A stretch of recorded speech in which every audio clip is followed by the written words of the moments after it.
Here we go. Okay, I'll just pull the little guy.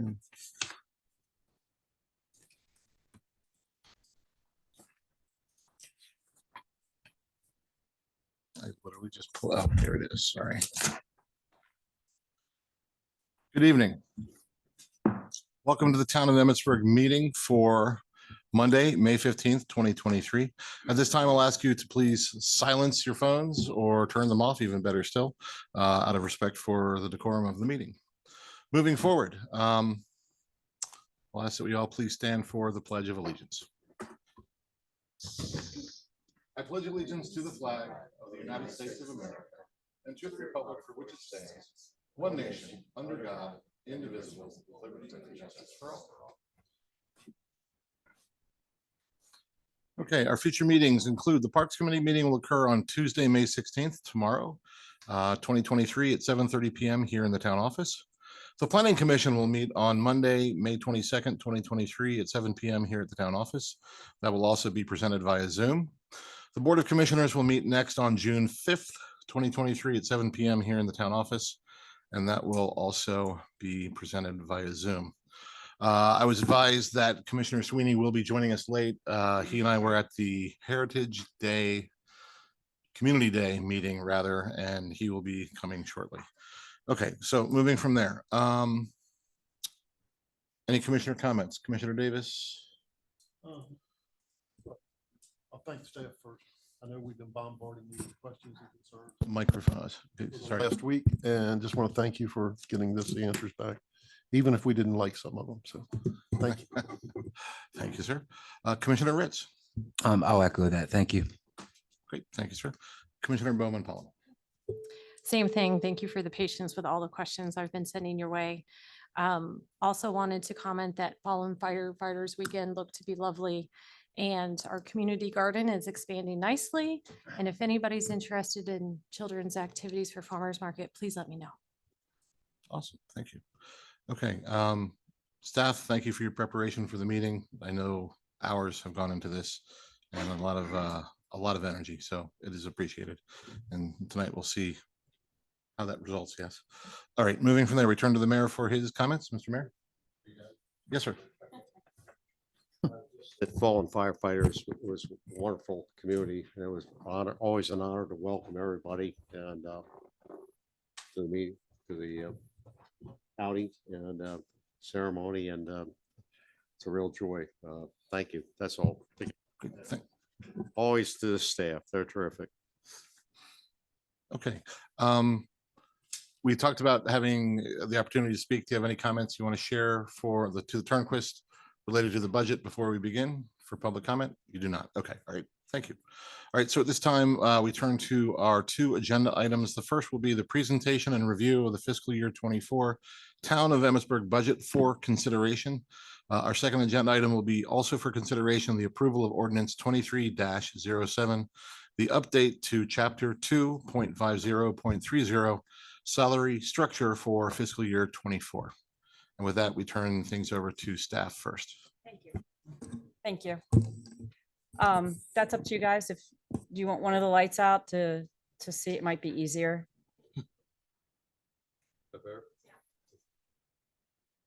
Go ahead, Cole.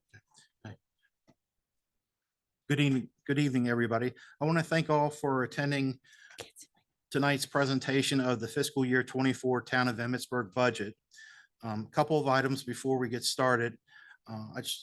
In the process of gathering the budget information, it's greatly appreciated the assistance of the town's staff's department supervisors, of which we had meetings as a group and individually to gather the numbers, the budget numbers line by line.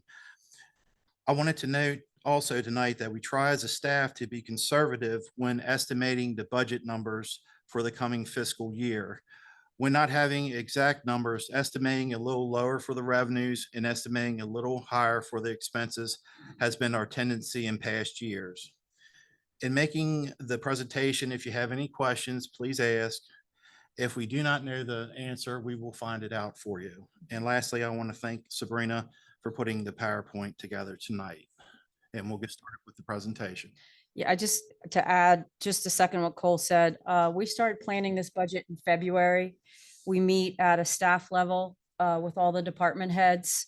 The department heads are responsible for letting me know what they will need or what they believe they will need in the upcoming fiscal year for each of their respective departments. They know their line items and what they will need. Because we estimate our revenues low and our expenses high, we have never been over budget since I took over.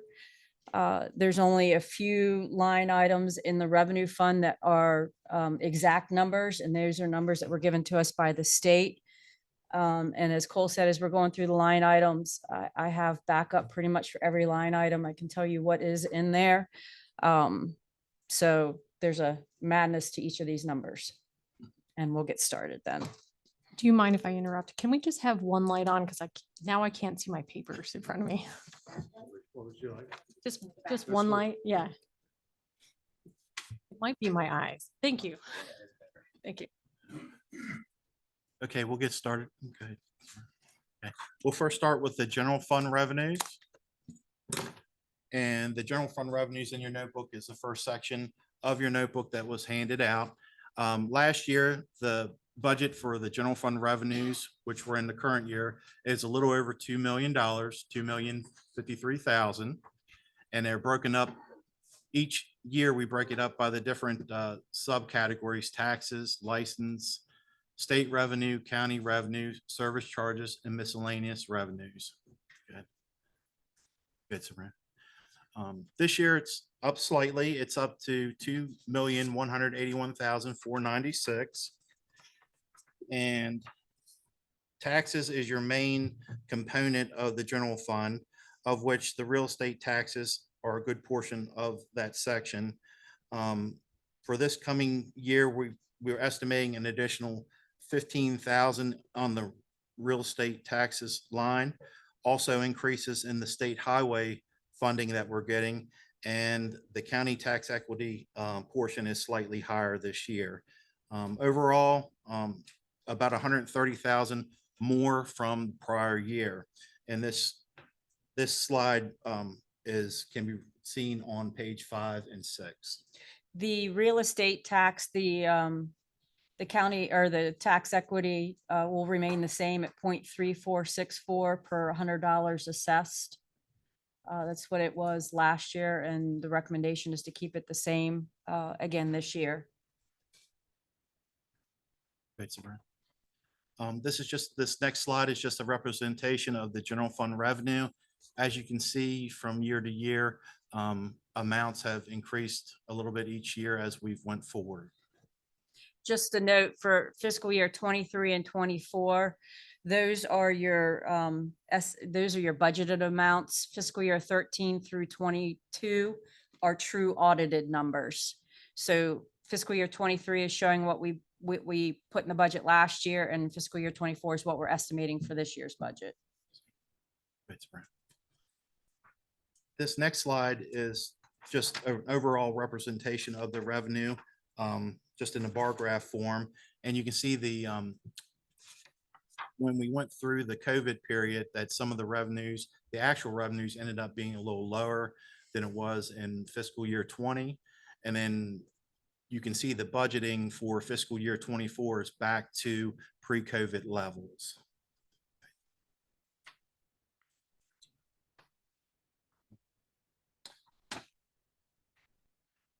Real estate tax revenue, again, as Kathy said, it's the proposal is 0.3464 per $100 assessed.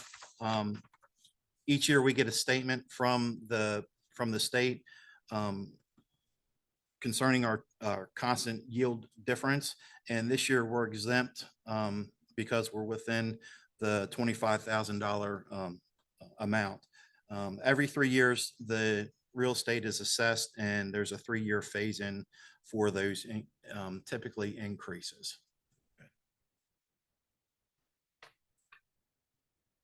General fund revenue compared to expenses. This is over the last several years. From fiscal year 22 back, our actual figures in the prior years. And you can see that the revenue is over the expenses when it's all said and done. That gives us the ability to, once the audit is done and the numbers are finalized and audited, to have an excess transfer to do allocations within the capital projects fund. So that's actually a good thing. The last 2 years, 23 and 24, you'll see that there's a straight line. The budgeted expenses match up with the budgeted revenues. Now we'll move on to the general fund expenses. 2023, general fund expenses were again, a little over $2 million at $2,053,000, and broken down by each of the departments, or not the departments, each of the categories within the revenues. Fiscal year 24 is slightly higher at $2,181,000. All the different departments are listed in the pie. You can see how the different departments compare to each other. When we're establishing the budget, as we're getting audited, we do get audited on a department by department analysis compared to the budget. So each of those budgets have to be within the budget. One thing we want to point out is this year, the transfer to the capital projects fund is about $89,000, which is about $83,000 less than the prior year. Okay. We wanted to, one of the areas that we wanted to bring to everybody's attention was the legal fees. And I know both Commissioner Bowman Pollitt and Commissioner Ritz had questions about the legal fees. The legal fees have increased for this year. You'll see where we spend most of our legal fees in Department 10 and Department 12. 40 and 50 is, those are your four main areas for legal fund or legal fees. Historically, our legal fees have been increasing year by year, and that's predominantly due to the interest in the town of Emmitsburg from developers, residential, commercial developers, updating our code, updating our charter, dealing with any other, we had some code enforcement issues. So we've seen a significant increase in legal fees. So as you know, the budget transfer in April, we did not budget enough in fiscal year 23 to cover legal expenses in Department 10 or Department 12.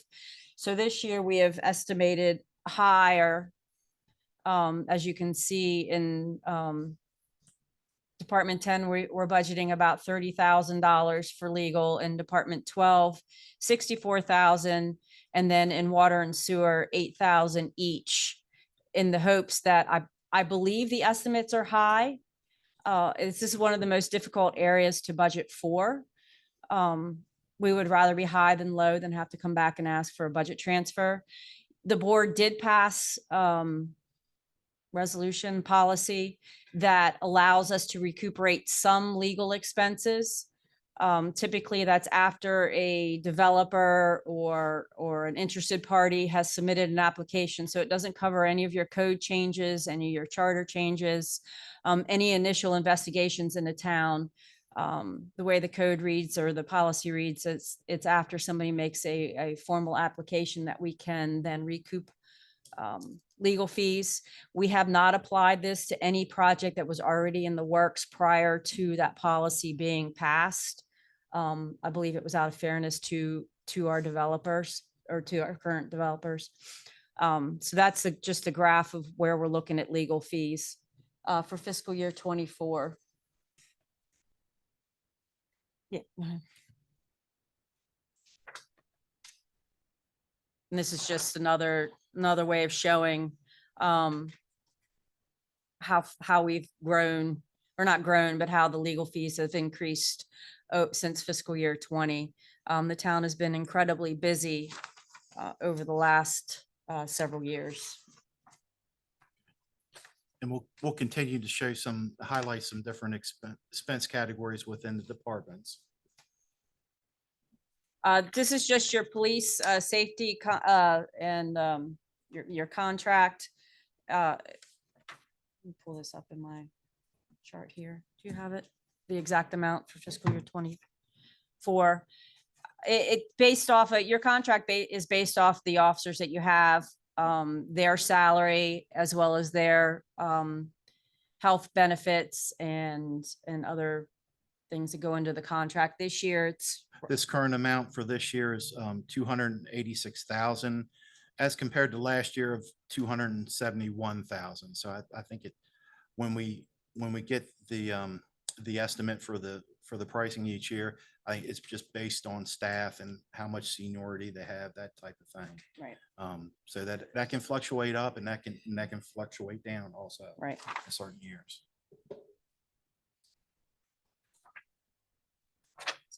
Now we'll jump to Department 30. What I've done is highlighted some of the areas that I thought were a little noteworthy in the budget that kind of captures particular line items. So Department 30 is your Public Works and Streets. And this one is contractual.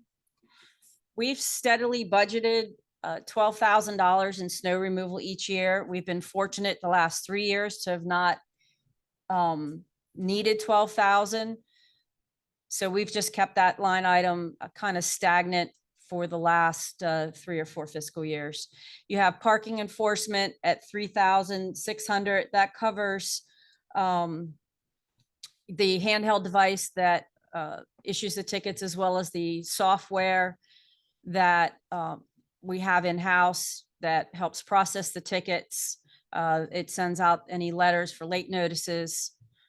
And then your general at 7,825. This is a variety of expenses, your human resources expenses, your handbook review, some other line items that make up that base, that are spread out through each department. So that one comes out to 23,425. It's just down $20 from last fiscal year. Next. Operating supplies in your streets at 13,900. It's the exact same as last year. You have $500 in equipment, 1,600 in parking enforcement, $2,000 for salt, 1,000 for tools, 1,500 for cold mix, 1,000 for signs, 2,000 for paint, 1,500 for stone, and 1,500 in general. I've got a question. Mhm. What would be the difference in the two items for parking enforcement? One is, what was the first one? Contractual. So that's like basically the service. That's a service for the computer software. In this operating supplies, it's for the coin counter, wrappers, printer rolls, and tags, operating supplies. Okay. Repairs and maintenance of 5,150. That is the same as it was last year. $1,000 for sidewalks, 3,000 for parking enforcement. This would be repairs, particularly for our extremely old and outdated meters. And then 400 for contingency and 750 in general. And again, that's the same as we budgeted last year. Operating supplies and parks, jump down real quick. One thing with code enforcement also, within the last year or so, we've went to an automated system for the town where folks can pay their, bills online, their tickets online. And you'll see some additional costs from automating all that in the different areas. I can't find it. Repairs and maintenance in parks. So I can pull mine up. 26,250. That's up roughly about $2,000 from last year. 3,000 of that is for the grounds. It's basically the repairs and maintenance of the grounds, the park grounds. 2,000 for equipment, 6,000 at the pool, 2,000 for the park buildings, 5,000 for the ball fields, which includes the ball field mix and upkeep, 4,500 for the playgrounds, 750 for the dog park, 1,000 for contingency, and 2,000 in general for any necessary tree removal, any diseased or hazardous trees.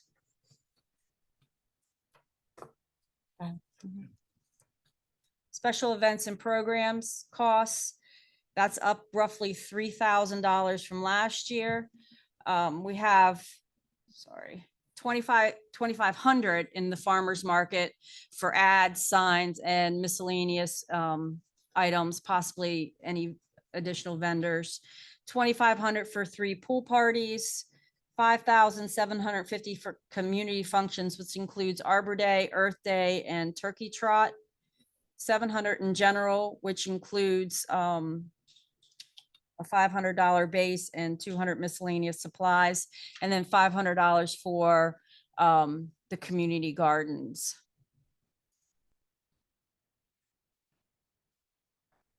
Contractual in 60, your total is 84,390 in contractual. It's up roughly, can't do the math in my head, 7,000, I believe. The pool contract is the biggest ticket item in contractual, $67,848 for the pool contract. 5,600 for mowing, other areas where staff does not mow. 8,000 for Jiffy John's, that's Community Park, Memorial Park, Turkey Trot, Farmers Market, National Night Out, the Mount St. Mary's event, and Heritage Day. And then your base is about 1,975. That includes your human resources, your employee handbook review, your website, and then website updates. Ms. Bullets, Yes. I have a question. I probably asked this in prior years. The mowing portion, what areas don't staff mow? So staff does not mow the back part of Community Park, particularly where the disc golf is. We are looking to contract out for one of the stormwater, which is one, Silo Hill Stormwater Basin, that's not included here. We also contract out for the Silo Hill median strip, and then there's one other area that we contract out for parks to mow, and I'm drawing a blank. It's the Silo Hill median strip. No, I mean, I'm sorry, the missing area, is that the area across from 40 Between Emmett Gardens and Jubilee. Correct. That might be it. It's not like the stadium, that's the stadium, okay. Yes, I recall that you asked a question about that before, like who was upkeeping it? It was state. Yeah, that's correct. State, and then we take care of the Silo That Hill one I one. remember. Also, I believe this is part of this is also the Silo Hill, the new Silo Hill Park. Mr. Rist, does that answer your question? For now, yes, thank you. Sure, okay. I have a question. Commissioner Bowman Follett. Is it possible for something like the back part of disc golf to be maintained by staff instead of contractual? I've discussed it with the Director of Public Works, and he would prefer to contract out just with the limited staff that we do have, and they're spread very thin as it is right now. That's his preference. They also offered, I mean, I thought that was part of their coming into town piece, like So along the we- lines of the trails in a way. They do all the maintenance except for that, Oh, except for okay. that mowing portion of it. Don't they want a shed for a mower though? Isn't that what the request? I is? think they're putting in lots of different equipment in there. Okay, Are you talking about disc golf? I'm sorry. correct, correct. Like in the last meeting, we agreed to provide Yes. space for Right. a shed. I took that as like, I see them out there all the time with weed whackers to clear the Mhm. little paths, more so than like big lawnmower for Right. the fields. Maybe that's it then. Okay. Okay.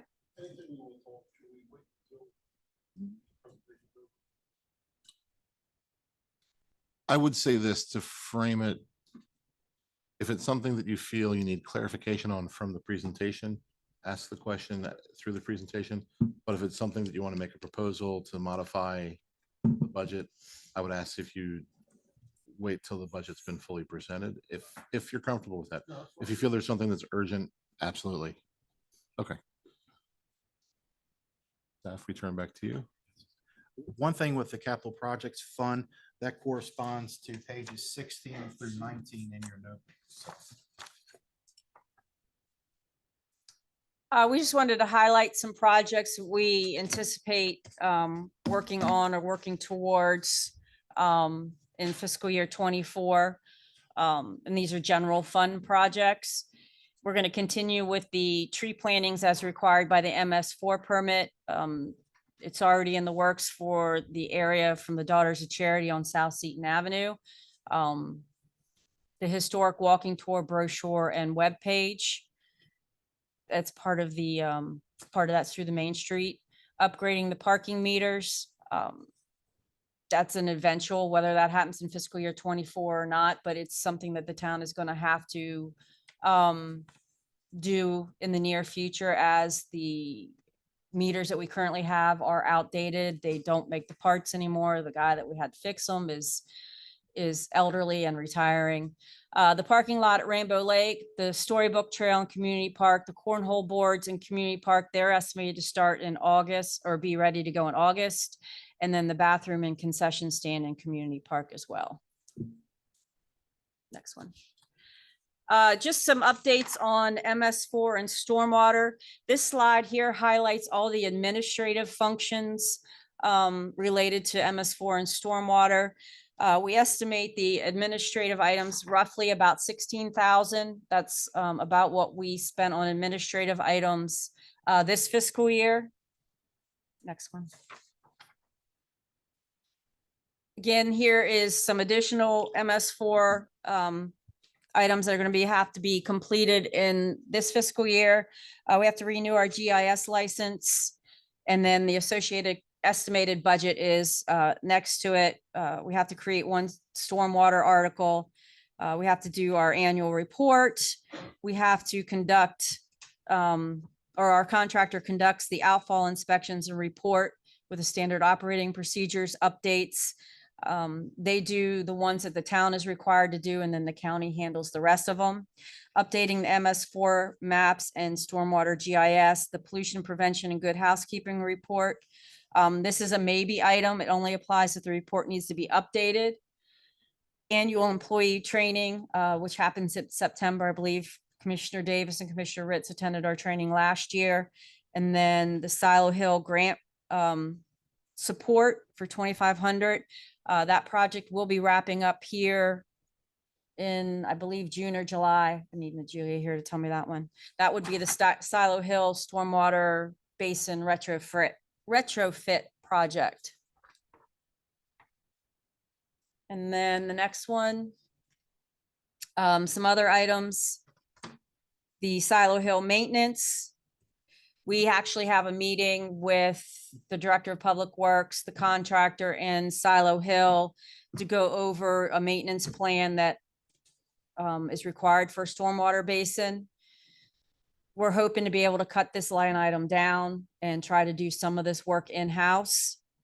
The new permit term, and then impervious, we have to do a new pervious, with the new permit term requires a new timeline. It requires a baseline impervious assessment. It requires a restoration activity schedule, a restoration plan. And then the North Gate preliminary evaluation. That is, as you know, with the last permit term, our big ticket item to get the most credits for our MS4 permit was the Silo Hill Stormwater Basin. This permit term, which runs October of 23 to September of 28, would be the North Gate Stormwater Basin. So we're estimating roughly about $157,000 for stormwater in fiscal year 24. That's a rough estimate. A lot of it's going to depend. There is possible talks of MDE extending the permit term. There's been nothing official. So we're going to continue as if the permit term is going to start in October until we hear otherwise. So if it wouldn't start, if they would extend, then we would, this would, 157 would be We would probably, extra. with that one, we would probably hold off on the Northgate preliminary evaluation. And so you could drop the 45,000 off of that at the very least, drop that off. Because we have met our goal for this. We have, Right. as soon as the Silo Hill project is completed, we have met our permit for this, which ends in September of 23, Hmm. this year, Yeah, yes. I hate to be this way, but we don't want to do anything extra because No, we don't get extra credit. So no, we we're can- not, Nigelia is Yeah. very familiar with that. She's not, she's trying to look for ways to reduce the costs in stormwater across the board. So we are working towards that. Absolutely. This next slide is the proposed Fund 2 transfer for fiscal year 2024. When we take all our general fund revenues minus the department expenses within the general fund, our net amount is the 89,000. This is a pie chart to show the different departments that we'd like to propose allocating the additional amounts. There's a general fund, there's a legislative portion, a stormwater management portion, curbs, gutters, sidewalks. In the Parks Department, we've cut out the trail maintenance so that can be represented, but Kathy can speak a little bit more on those. On page 16 is an outline of the transfer amount, the 89,229. To get more detail for that amount, it's best to look at pages 18 and 19. That gives you a line by line amount that's a little bit more descriptive, which is in your notebook.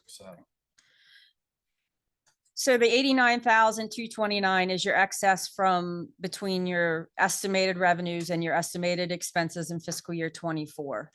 As Cole mentioned, it's about half of what we transferred last year. So this year, 1,333 of that will go to the TRIP grant cash match. That is your historic walking tour brochures. It is some Wayfair signs. It's some brochures at the visitor center. It's basically marketing the town. Also an Emmitsburg website page. I think that's through Frederick County Tourism. 35,697 will go towards your streets for upcoming paving projects, which we'll get to later in the presentation. And then, where am I at? Oh, no, excuse me, 35,697 was the stormwater transfer. My apologies. The streets is 41,349. 8,850 is the cash match for a grant that was submitted to program Open Space for the red trail repair that was damaged during the logging, one of the logging events 2 years ago, I believe. And then 2,000 in just Parks General for to bring that line item. That line item was, I'm sorry, computer's acting slow. 2,000 in Parks General. That goes towards the Memorial Park tree trimming project. You approved initially the 10,000 in the budget transfer last month. This is the remaining amount to complete that project.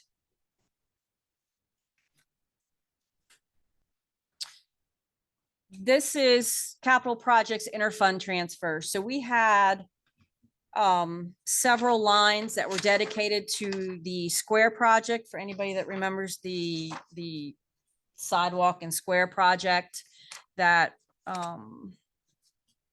was, how long ago was that? 3 years, 4 years ago? So we had numerous line items that were dedicated to that project that we no longer need the monies in there. So we have decided to clean out all those miscellaneous line items and move those into your paving as well as your parking enforcement, which would be your cash match for a grant if we do apply for a grant for new parking meters. So we're basically eliminating these line items. I can go through them line by line if you want. The total amount that's going to be cleared out is 98,352. Of that, 70,143 will be moved to streets for paving projects in fiscal year 24. And then 28,209 would be moved to a cash match for the parking meter grant once it's applied for. Kadeem has already done a lot of legwork in contacting vendors and getting a lot of information for meters. The line items that we're kind of getting or just downside would be your town square maintenance and beautification, your town square design, your town square construction drawings, your town square reserve for future, the LED upgrade, the West Lincoln Avenue project, which is over 10 years old, and then the East Lincoln Avenue Reserve for wide electric in 2004. There's monies that are just sitting there that aren't being spent for anything. So we just consolidated it and moved it to your paving.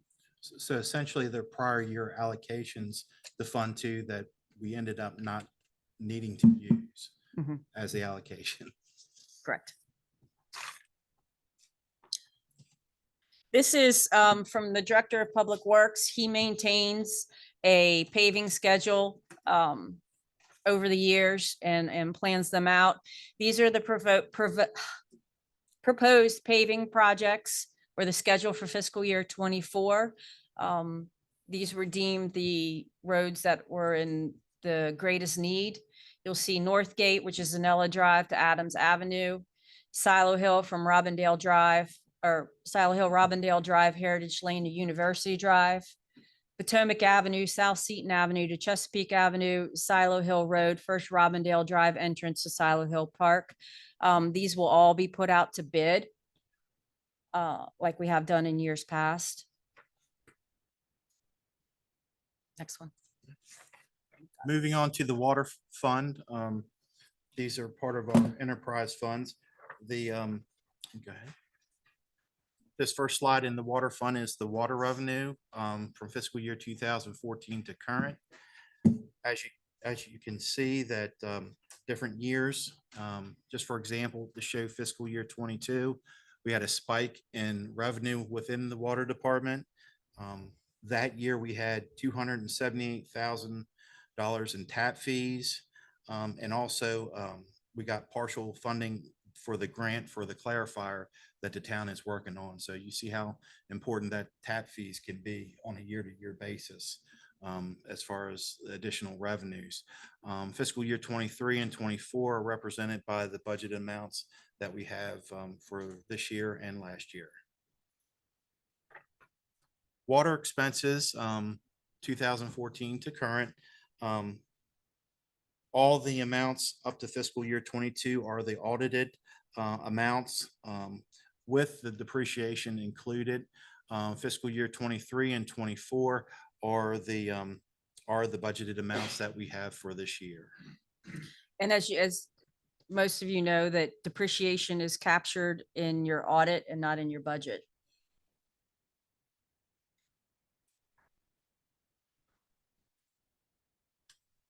We've combined the water revenue and expenses for the past several years.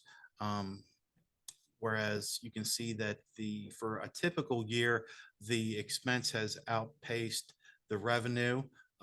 One good thing that we want to point out is for fiscal year 23, you can see the amount of difference between revenue and expense. With fiscal year 24, we hope to close that gap and get closer to breaking even as we go forward year to year. And now we'll highlight some of the line items. Right. So we took some of the line items from the different departments as we did in the general fund to show you basically what makes up that line item. We can do that for pretty much any line item. So for contractual, we budgeted $57,020 last year, which was roughly $53,000. So you see a $4,000 increase. We have 7,300 for the lab. That's basically testing, all the testing that we do on the water. 6,000 for the leak detection specialist. $21,200 for the algae control, the LG Sonic in Rainbow Lake. 18,570 for, is that general? Oh, where's my glasses at? 18,000, where's my numbers? Oh, okay. The 21,200 for, which one's general? I can't read the 20 colors. 22,520. Okay, thank you. I apologize. 22,520 for general. Basically, that is a combination of $5,000 pump out the rental property, 3,000 for the Rainbow Lake mowing. We have a base, you have human resources, you have an employee handbook review, the website, the annual fee for the website updates, and then the approximately 4,000 for the GIS contract to add the leaks and repairs feature. So we can stay on top of where everything is in town. Operating supplies. Operating supplies went up about 25,000. 750 for equipment, 5,500 for lines and piping, 43,600 for your water plant itself. This includes $1,600 for one pH probe, 10,000 for 3 turbidimeters for the roughing filters, $2,000 for one SC 1000, 3,500 for an interface screen, 2,000 for a pack pump, 7,000 for raw strainers, 1,000 for recirculating pump motor, 1,500 for anthracite, 5,000 for two pre-coat pumps, $100 for the wells, 3,700 for the lab. Mount St. Mary's water at about 13,500, and then the 8,250 is, which one's 8,250? Tools. The tools, and then 25,000 for meters and parts, and 1,800 in general.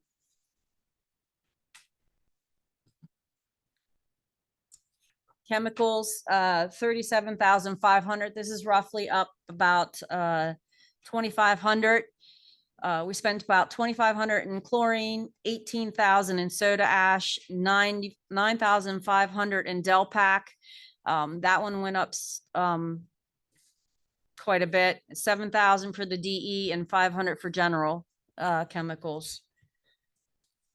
I think we show a bar graph that basically shows the chemical costs since fiscal year 20.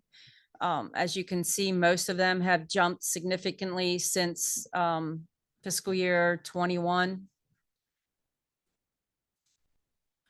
Next one's fine. Repairs and maintenance for the water side, $1,000 for the mountain rental property, 500 for equipment, 12,500 for your distribution and collection lines, your wastewater treatment plant. This includes wastewater treatment plant at 19,000. And then you have 17,500 for your large storage tank maintenance, 5,000 for your wells. We need to replace one of the pumps, 500 at the lab, 750 for contingency and 750 for general.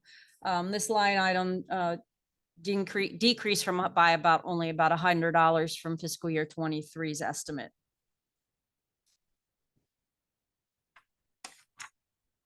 The LG Sonic. So the LG Sonic was put in the lake in 2017, I believe, because we were having a significant algae problem in Rainbow Lake, and it helps with the backwashes at the plant itself. This line here kind of shows you where we started. We started roughly at 1,284,000 gallons of backwash. That's the yearly average in 2016. In 2023, we're at roughly 860,000 million gallons per day, or 860,000 gallons per day, excuse me. In 2023, just a note, the LG Sonic was deployed in April of 22, and it was redeployed in April of 23 this year on, forget what date. It was late April when we finally got it deployed. We were waiting on parts. Well, what's the normal deployment date? We shoot for the beginning of April after the first freeze. Okay, I Mhm. thought the significant, calling out the April deployment for 2022 and 2023 made me think that it was Oh, no. earlier. We like to have it the 1st of April. This wasn't towards, I think it was towards the end of April. We were waiting on some parts, but it's been deployed now. Okay, so just Not a too little late. bit later than usual. Yeah, Okay, you like to get it I- in before your algae starts to bloom. This chart here basically shows the savings that we're getting out of the LG Sonic. So if we take the prior year in 2016, before we deployed or before we purchased the LG Sonic, we were averaging about 1,284,000 gallons per month in just backwash water. Currently, we are approximately 860,643 gallons per month, which is about a savings of 423,357 gallons per month. If you divide that out by the 30.5 days, which is your average, it equals about 13,881 gallons per day saved. If you divide that by the state residential state requirement of providing 250 gallons per day per household, the estimate is we're saving approximately 53 water taps through the LG Sonic deployment. It continues to be a good tool for the town. What is the capacity of our water treatment plant per day? Is that how we come up with how many taps we still have available? It comes off the flow. I don't have the numbers in front of me, Okay. but it comes off the amount of flow that is allocated by the state. The state says you are allowed to pull this much water from Rainbow Lake. You're allowed to get this much water from your wells. And then once you have that total, then you can figure it out by how many taps. One thing I want to point out too is the kind of a guideline when people would call with questions concerning how much usage they may use for the metered water that they have at their residence. The rule of thumb, because it's a state requirement, that 250 gallons a day, if you times that by 90 days, it ends up being 22,500 gallons. So that's kind of a standard, I guess, that is required that you have to provide per meter or resident. Just the context of all our tiers. So. Next one. We wanted to highlight some of the fiscal year 24 infrastructure projects related to the water department that we are working on. The water clarifier, the current estimate for the water clarifier is about $2.4 million. We did receive the $1 million bond grant through the state that we are currently paying for water clarifier expenses. We will use the remaining amount through the ARPA funds. We're estimating about 1.4 million from ARPA. The water meter replacement, about 25,000. That is town funded. That is in your budget. The DePaul Street water line, Maddie applied for an MDE grant at approximately $1,125,112. We should be getting official notification this week if it's full grant or if it's a grant loan combination. We're anxiously waiting for that. The North Seaton Avenue water line, we also applied for an MDE grant.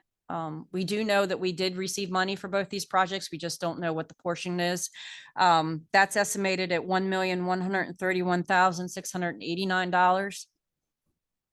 And then you have the 16-inch main water line from the water plant to town. It's upgrading that line to a 16-inch line. We have applied to MDE for funding. That project's estimated at approximately $10 million.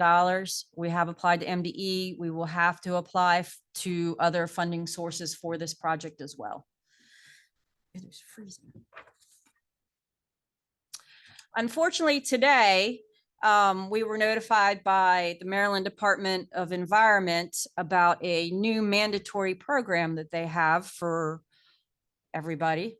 It's the MDE Mandatory Lead Service Line Inventory Spreadsheet that is required.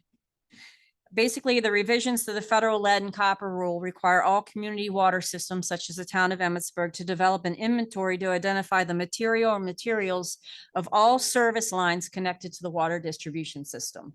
All service lines, all residential, commercial service lines. The town is required to complete their initial inventory updates no later than October 16th of 2024. According to the website, there will be opportunities for funding related to service line inventories.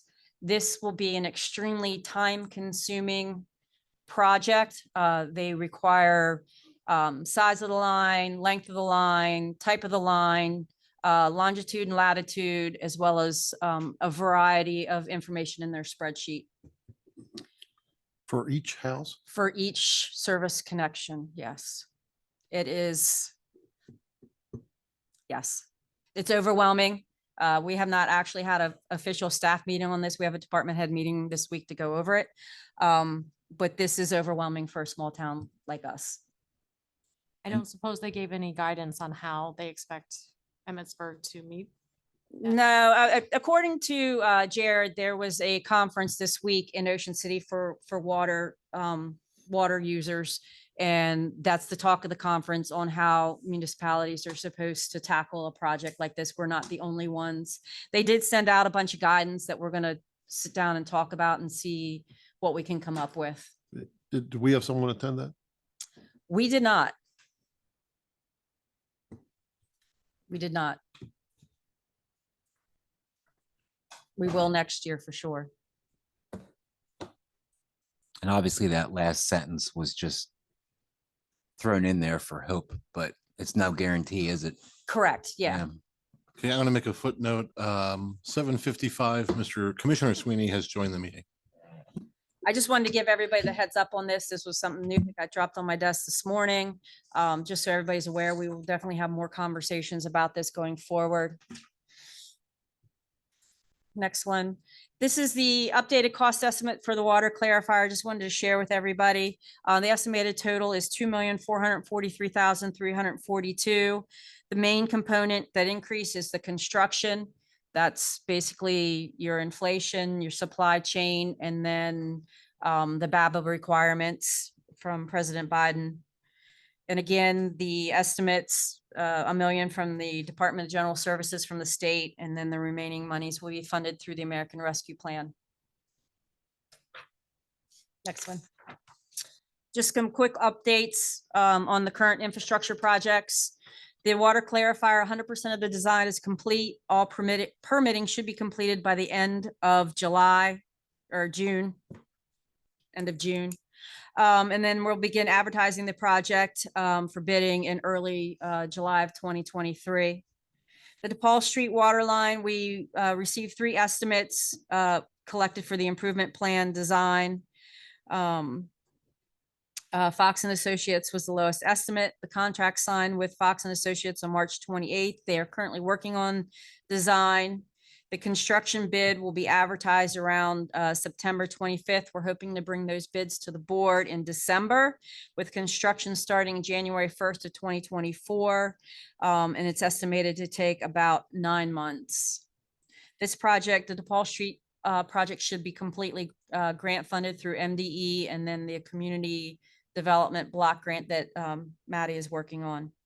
The North Seaton water line and Green Street project, the engineering improvement plan design was put out to bid on April 6th. Bids were due May 12th.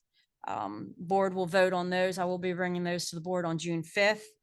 Design to occur June 23rd through June 24th. It's a year-long design project.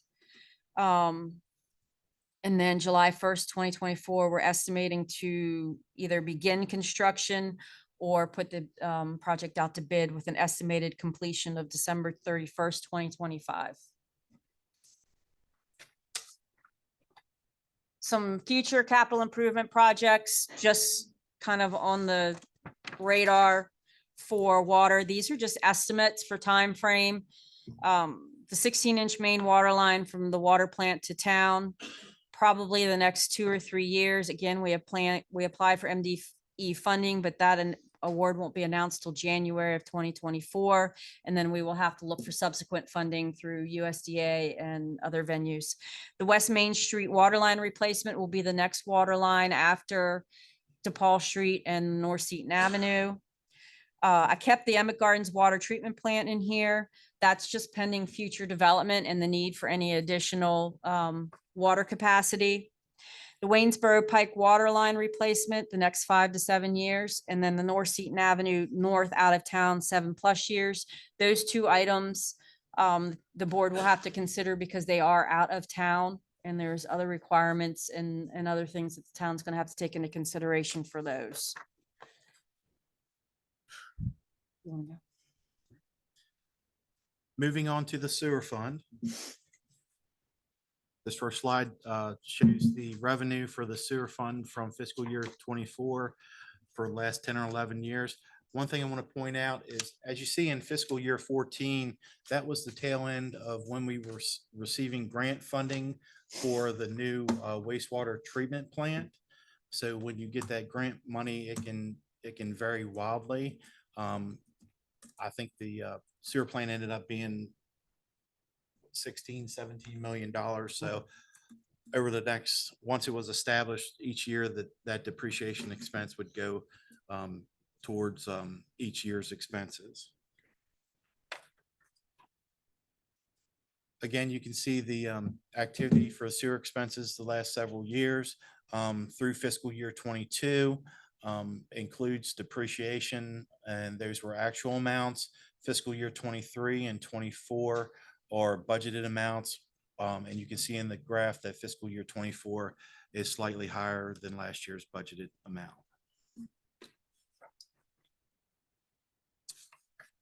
This chart, this slide shows the revenues compared to expenses, which last several years, you can see that revenues and expenses are fairly close within the sewer department. Now we'll touch on some line items within the sewer department. The first line item in sewer that we wanted to just kind of highlight was the contractual. Contractual is up roughly $27,000. 3,000 of that is for the plant itself. And then 1,200 for the pump station, 33,500 for sludge removal. This is a line item that continues to go up. $1,500 of that is for the sludge testing itself, and then the 32,000 for sludge removal, 40,000 for the lab. There's 9,600 for BOD testing. It's a particular test that we have to do. General is about 6,900. That includes your human resources, some various miscellaneous, an employee handbook review, the annual fee for the website, as well as website updates, and the GIS contract to add the leaks and repairs. The significant jump was in sludge removal. That went up by over $10,000. And the lab actually went up by 10,000 also. Yep, the lab went up by 10,000 So for that particular testing. The 9,000, it's 9,600 for the BOD testing. Okay, what's next? Operating supplies in the sewer, sewer fund went down slightly, about $4,000. We have 750 in equipment, 16,000 at the wastewater treatment plant itself. It includes paving of the patch where there was a significant water leak out at the wastewater treatment plant. 2,000 for a caustic pump, 5,500 for sleeves, bulbs, and ballasts, 5,000 for 2 airlifts. We also have 750 in the pump station, 5,400 in the lab, and 3,750 in tools, and 1,000 in general. This is chemicals. Chemicals at 78,500. This is where we saw a significant increase. This is up by about 11,000 from last year. Your significant cost increase per tote was your polymer. Your polymer went up to 15,000. You have 500 for the lagoons, 40,000 for alum. We saw a significant increase in alum last year, 5,000 in caustic, 17,000 in methanol, 500 in chlorine, again, 15,000 in polymer and 500 in general. Repairs and maintenance. This went up slightly, about 5,000. You have 1,000 for the equipment. You have 29,000 at the wastewater treatment plant itself. 20,000 is for the base repairs and maintenance. 6,000 for tech visits, 1,200 for meter calibration, 1,800 for the cleaning contract. We budgeted 10,000 for the pump station, 2,500 for minor lagoon repairs, liner repairs, excuse me. 6,000 for the distribution and collection lines, 750 for the lab, 1,000 in contingency and 1,000 in general. Some sewer infrastructure projects that we have in fiscal year 24. We're going to continue with the sewer relining in fiscal year 24. The proposed area will be Federal Avenue and DePaul Street. Estimated about 125,000, which the board has been approving for the last 4 to 5 years. The Creamery Road Pump Station at 5,244,300. The USDA grant in the amount of 1,987,000 loan. Yeah, the loan in 1,987,000. The grant at 1,862,300. The town's match will be 1,395,000. There will be ARPA money available for this project, and then there will also be ARPA money available for the 2 water line projects if need be. The Chem Scan upgrade, which the staff started in fiscal year 23, will continue in 24. That's about 62,000 between both years. And then the smart manhole covers, we started talking about those. Those are for your I&I. They basically attach to, I can't find my notes. They attach to your manhole and you can see the actual flows. It ties into our current software. So you can see the flows of the individual manhole. It's going to really help staff with the I&I. Here we go. Basically, this is from Jared. The devices mount to the manhole cover and keep track of the flow. It communicates with the software and then will alarm if too high, indicating a sewer backup that we can hopefully fix before a spill. And in rain events, we'll be able to track down our areas of concern for I&I. Then we'll be able to know which lines we need to reline that are causing the most trouble for our system. It should greatly reduce our wild water in the future. We're starting off with just 2 or 3 to see how they work. They are movable. We can find the best spots for them. It's something that if we like them, we would like to continue budgeting over the next several fiscal years, but we're going to just start with 2 or 3 now to see how they work, or we're proposing how they work. Had a question on that. You answered part of it. I assumed it was a certain number. How many manholes covers total are we looking at here? Right now, I don't know how many manhole covers we have. Right now, we're going to start with the 3. Talking to Jared, I think we'll be good with maximum of 10. We might even be able to get by with less of them. Because we can move them around. Correct. Yeah. Okay. Right. All right. I just wanted to go over just real quick. The pump station replacement project, this estimate was as of April 5th. As we've talked, the price tag went up from roughly 3.5 million to 5,244,300. USDA has graciously worked with us to give us additional loan funds and grant funds that I mentioned earlier. Your most significant cost is in your development, and a large portion of that is the BABA markup.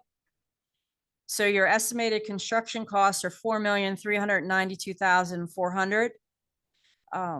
We've had some change orders that the board just recently approved for full-time resident project inspector, but the predominant rate cost is the development. Next one.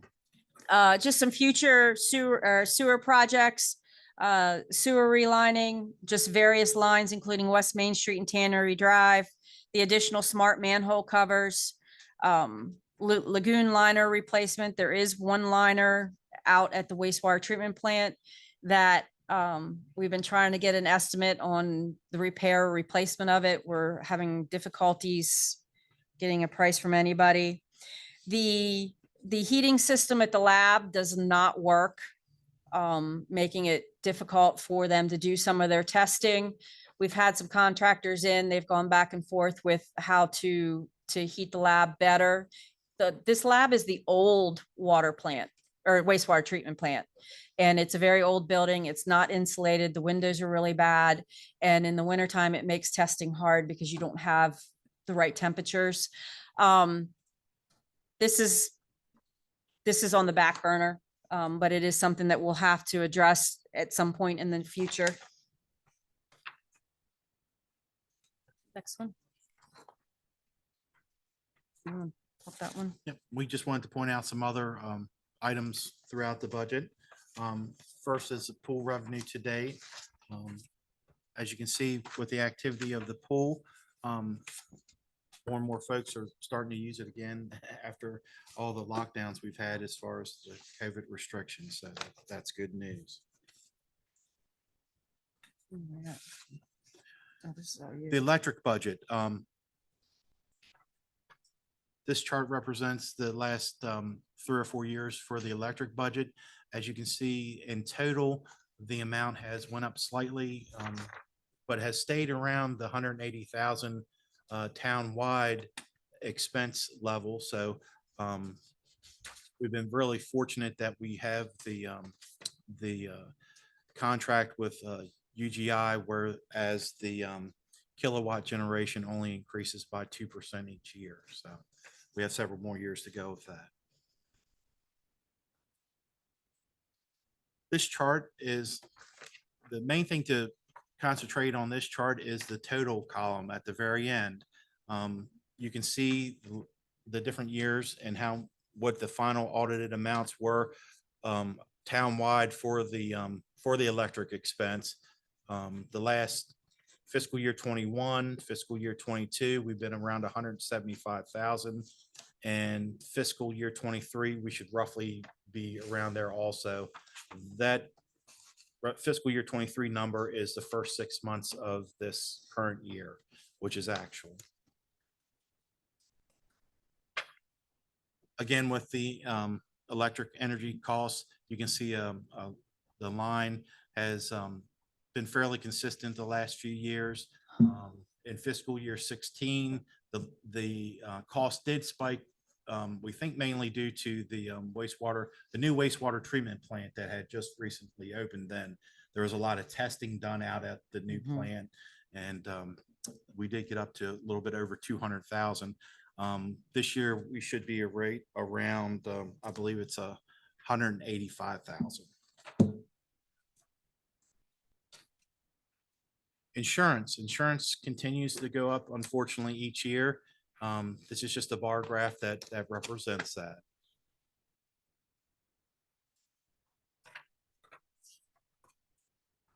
This is an update to the last audited debt obligations. Fortunately, these are going down. We have the first 3 are items to do with water lines that we had gotten loans in prior years. Many of these loans are winding down. We'll show that later on when we look at some of the pages in the back of the budget. And then the last 2 are loans. The main one being the USDA loan for $5.4 million that we'll have to pay for several years. We wanted to show a couple slides that showed the depreciation expense for the last several years in bar graph form. First, the water fund. At the bottom of the slide, you can see where it gives, the very bottom shows the amount of depreciation that has been booked through fiscal year 22. Typically, that has increased slightly each year as we've went year to year, as we've increased the amount of assets that we've had on our books. Same thing with the sewer fund depreciation. You can see below, and this is a good representation of the several years. You can see in fiscal year 17, where the amount of depreciation increased greatly. That's when the new wastewater treatment plant went into full service and had a full year's depreciation. So as originally we had shown a revenue slide for the sewer fund. We had captured all the revenue that we'd gotten from grants, I believe back in fiscal year 14. The flip side of that, the bad news of that is that you have to book depreciation over the life of the asset, so that we have upfront, we'll have revenue, but then over the years, we spread out all the depreciation for the asset itself.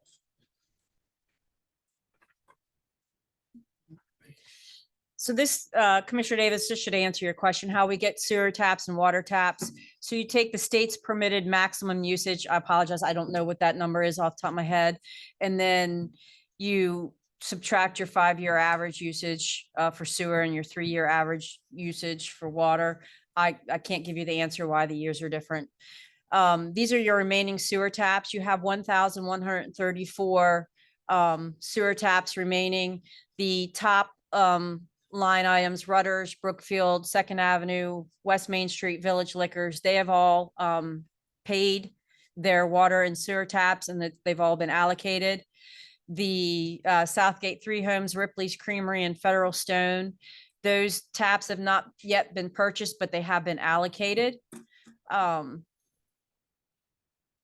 Same thing. So Worthing's Court 5 Homes, those lots have not yet been approved, but if they are approved, there would be 5 sewer taps and 5 water taps. And then the Brookfield 10 Homes on Gabe's Court, those lots have not yet been approved. That should have been highlighted on the bottom. I missed that one. And they're estimated at 10 sewer and 10 water taps, leaving you 168 water taps. We currently do have well J and well 7. That they're necessary to build the Emmett Gardens water treatment plant. At today's estimate, it will cost well over $2 million for a new plant, and this would result in 468 more water taps. After talking with staff, we are not convinced that the Emmett Gardens location is the best location anymore for a water treatment plant. And as old as that previous study was, we would have to do a new study. So that's where we are with our taps. Obviously sewer taps, we are in very good condition. The water taps.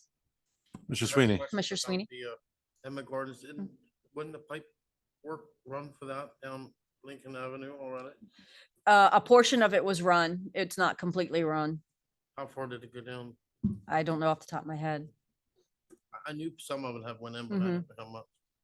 Yeah, I mean, we're not saying no to the Emmett Gardens location. We would like to do, when it comes time, a study to see if there's a more effective location or a better location for it, since that study is so old. But that's where we are with our taps.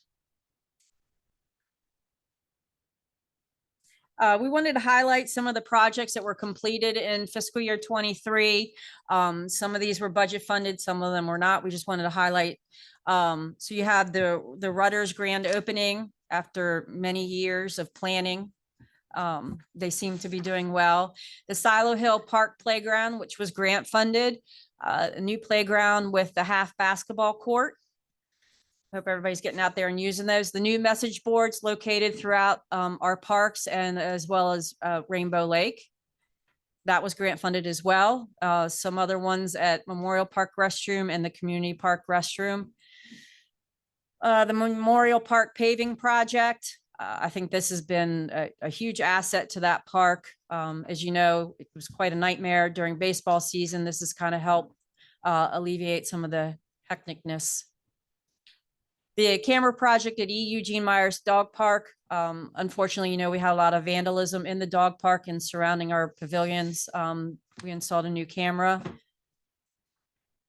Next, the new park trash cans and recycling bins. This was also grant funded at the ball field number 6, ball field number 3, and Memorial Park parking lot. Parks bleacher project, again, grant funded. The new bleachers, I believe were they wooden before? Yes. Yes, and falling down. The E. Eugene Myers storm drain project. That one is the one probably about the middle of the park by the school. That was a significant storm drain project that was causing flooding. I think there was a hole in the road. It looks nice. The Silo Hill Catch Basin project. This is about completed. Again, we're having meetings over the maintenance of it and finalizing the grant.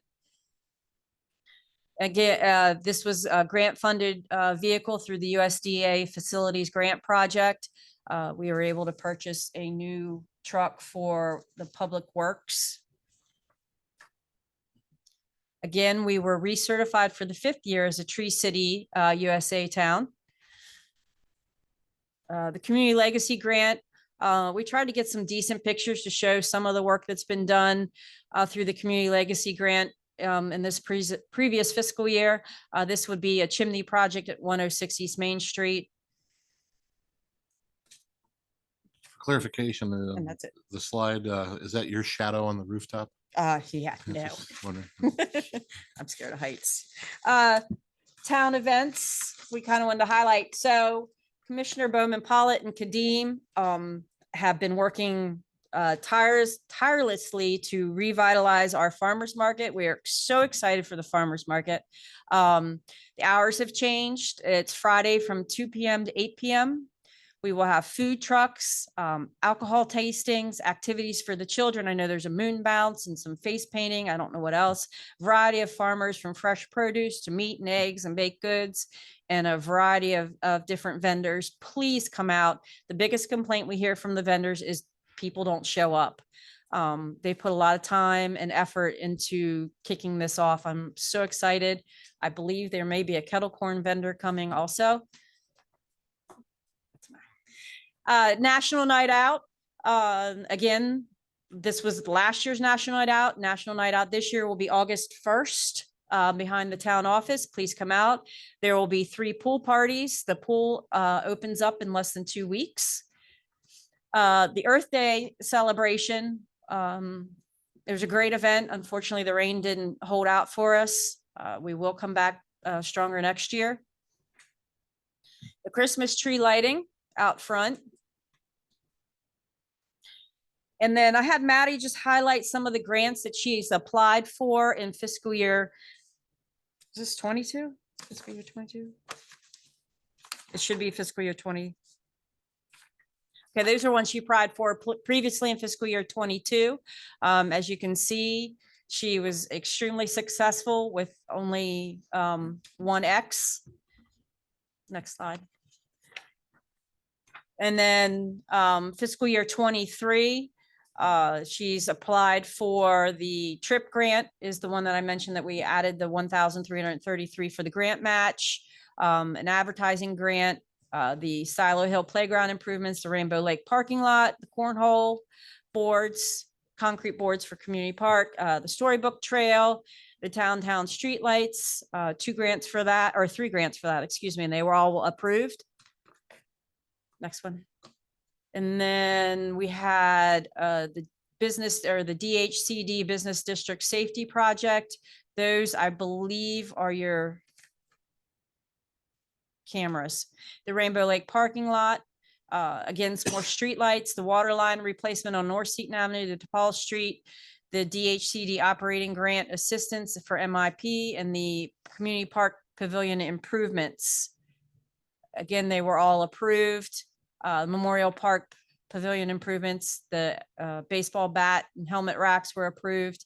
Unfortunately, we were denied for the half basketball court Memorial Park and additional playground equipment in Memorial Park. And we were also denied for the pet waste stations and recycling containers for the parks and the $5.9 million grant for the MDE, to MDE for the 16-inch main water line. So in total, between fiscal year 22 and 23, we've applied for $8,881,964 in grant funding. She's got a very good success rate. Future grants in 24, Community Legacy. Typically, they give us $50,000. The Operating Assistance Grant for the Main Street Improvement Program. That one is due at the end of the month. It's $10,000. Program Open Space for next year, Community Parks and Playground for next year, Tourism Reinvestment and Promotion and Product Grant, the Business District and Neighborhood Safety Grant, the Visit Emmitsburg County Main Street Communities Cooperative Fund, and the Governor's Office of Crime Prevention Control, and other grants as needs arise or as they are discovered. And that's all we have for our PowerPoint presentation.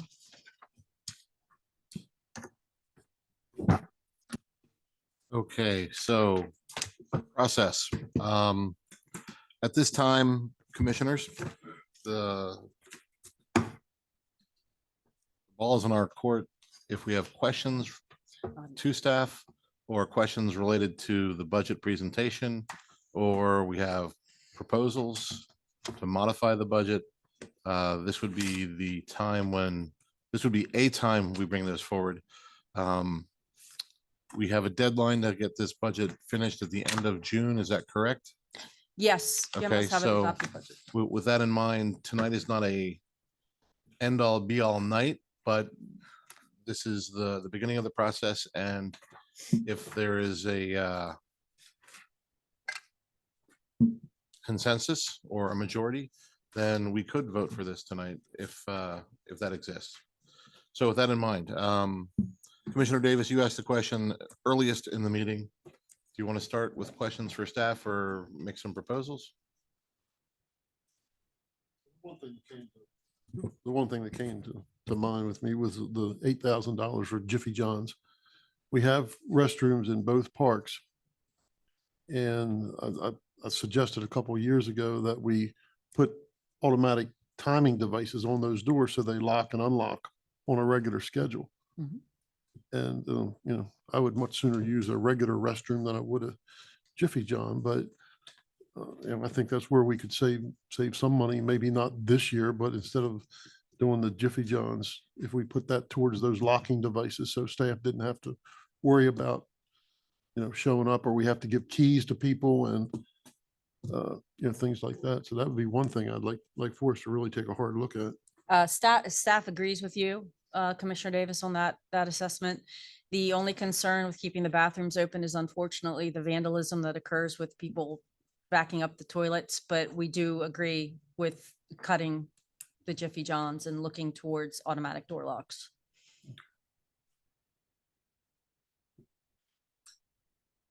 And the cornhole boards for the park, Mhm. are they actually all concrete, like the boards themselves are concrete? Yes. Okay. I've had several people ask me about that, and Mhm. they said they've never seen them. Mhm. And they're concerned about people using them or not using them because of their bags that they have. And, you know, the concrete will actually wear the bags out. They're not sure how the bags are going to slide, Mhm. how they're going to, they've never played on concrete Right. cornhole boards. And the concern I had is where you put those, if they're permanent, you're taking the rest of that portion of the park out of play for anything, that Mhm. they're there permanently. And part of that's my fault for not asking this earlier. I thought when you were saying pads, it was going to be an area that people could put their boards. Mhm. But there's some concern about the concrete. Yeah. I've never seen one. I had a few thoughts about that too. I've seen them. From what I've seen and understand, they work great. There's no hiccup with the concrete, the way they finish the top of it is my understanding. Do you know who has some? Yeah. A pumping station road, Yeah. town office. Oh gosh, it's the Pennsylvania Township. Liberty I think it's, well, wait, I don't know if Liberty Township is or Cumberland? That'd be Freedom. Freedom Township. Freedom. Thank you. That would be it. I believe they have concrete cornhole boards there. We- They're pretty big and they're pretty sturdy. Believe you me, they're, Well, yeah, if they're concrete, I guess they are. yeah. There's, All right, I'm gonna two- ride out there tomorrow just to There's two in Ocean Pines, one of their parks as well. make a trip down there too. Mhm. I'm with you. Shotgun. I'll go with you on that one. Okay. There was some concern about it. And these are people that play, Yes, they're serious. absolutely. You know, Anything else for staff not right now. at this time? Okay, Okay. very good. Commissioner Ritz, you had the second set of questions, I thought. Okay, sure. Under contractual, we talked about, I forget the one where like HR handbook website. mhm. So we know a certain dollar amount. How do we figure out how we're splitting that across the board from the general fund and then our enterprise funds? Okay, so for example, for human resources, so we have an estimated amount that we spend in human resources each fiscal year. And we spread that out through each employee's home department. And so it's allocated to their home department. So for example, Cole and Reese's home departments are 13 in financial. So they would receive, we divide it up and then they would receive essentially 2 allocations for human resources and 2 allocations for like the handbook. And that's how we do that. There's a handful of types of expenses. One being like human resources where it's general work and not specific to a certain department. There's an allocation done and split amongst the departments. And then what about like website redesign? Right, so that's basically just divided out amongst all the departments because the website, it highlights every single department. Regarding legal services, I know I asked that Mhm. question. So, you know, more legal work, more money. I get that. For clarification though, when our contract with our current town attorney, when are we revisiting that? Or is that until we just cease? I'm For- not saying to get rid of our town Right. attorney before anybody starts. But just out of curiosity, how long does that? So there's no termination date on her contract. So previously we used John Clapp. John Clapp was the town attorney for almost 20 years until he retired. We don't typically, I hadn't planned on revisiting that until we weren't happy with her services. Okay, That's one of the ones that doesn't have to be revisited. okay, Questions? Fine. sure. So typically, do we just have an ongoing retainer with that attorney based on an annual payment, or do we pay quarterly, or how do we?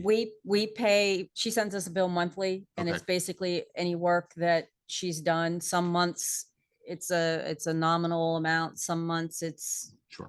very large.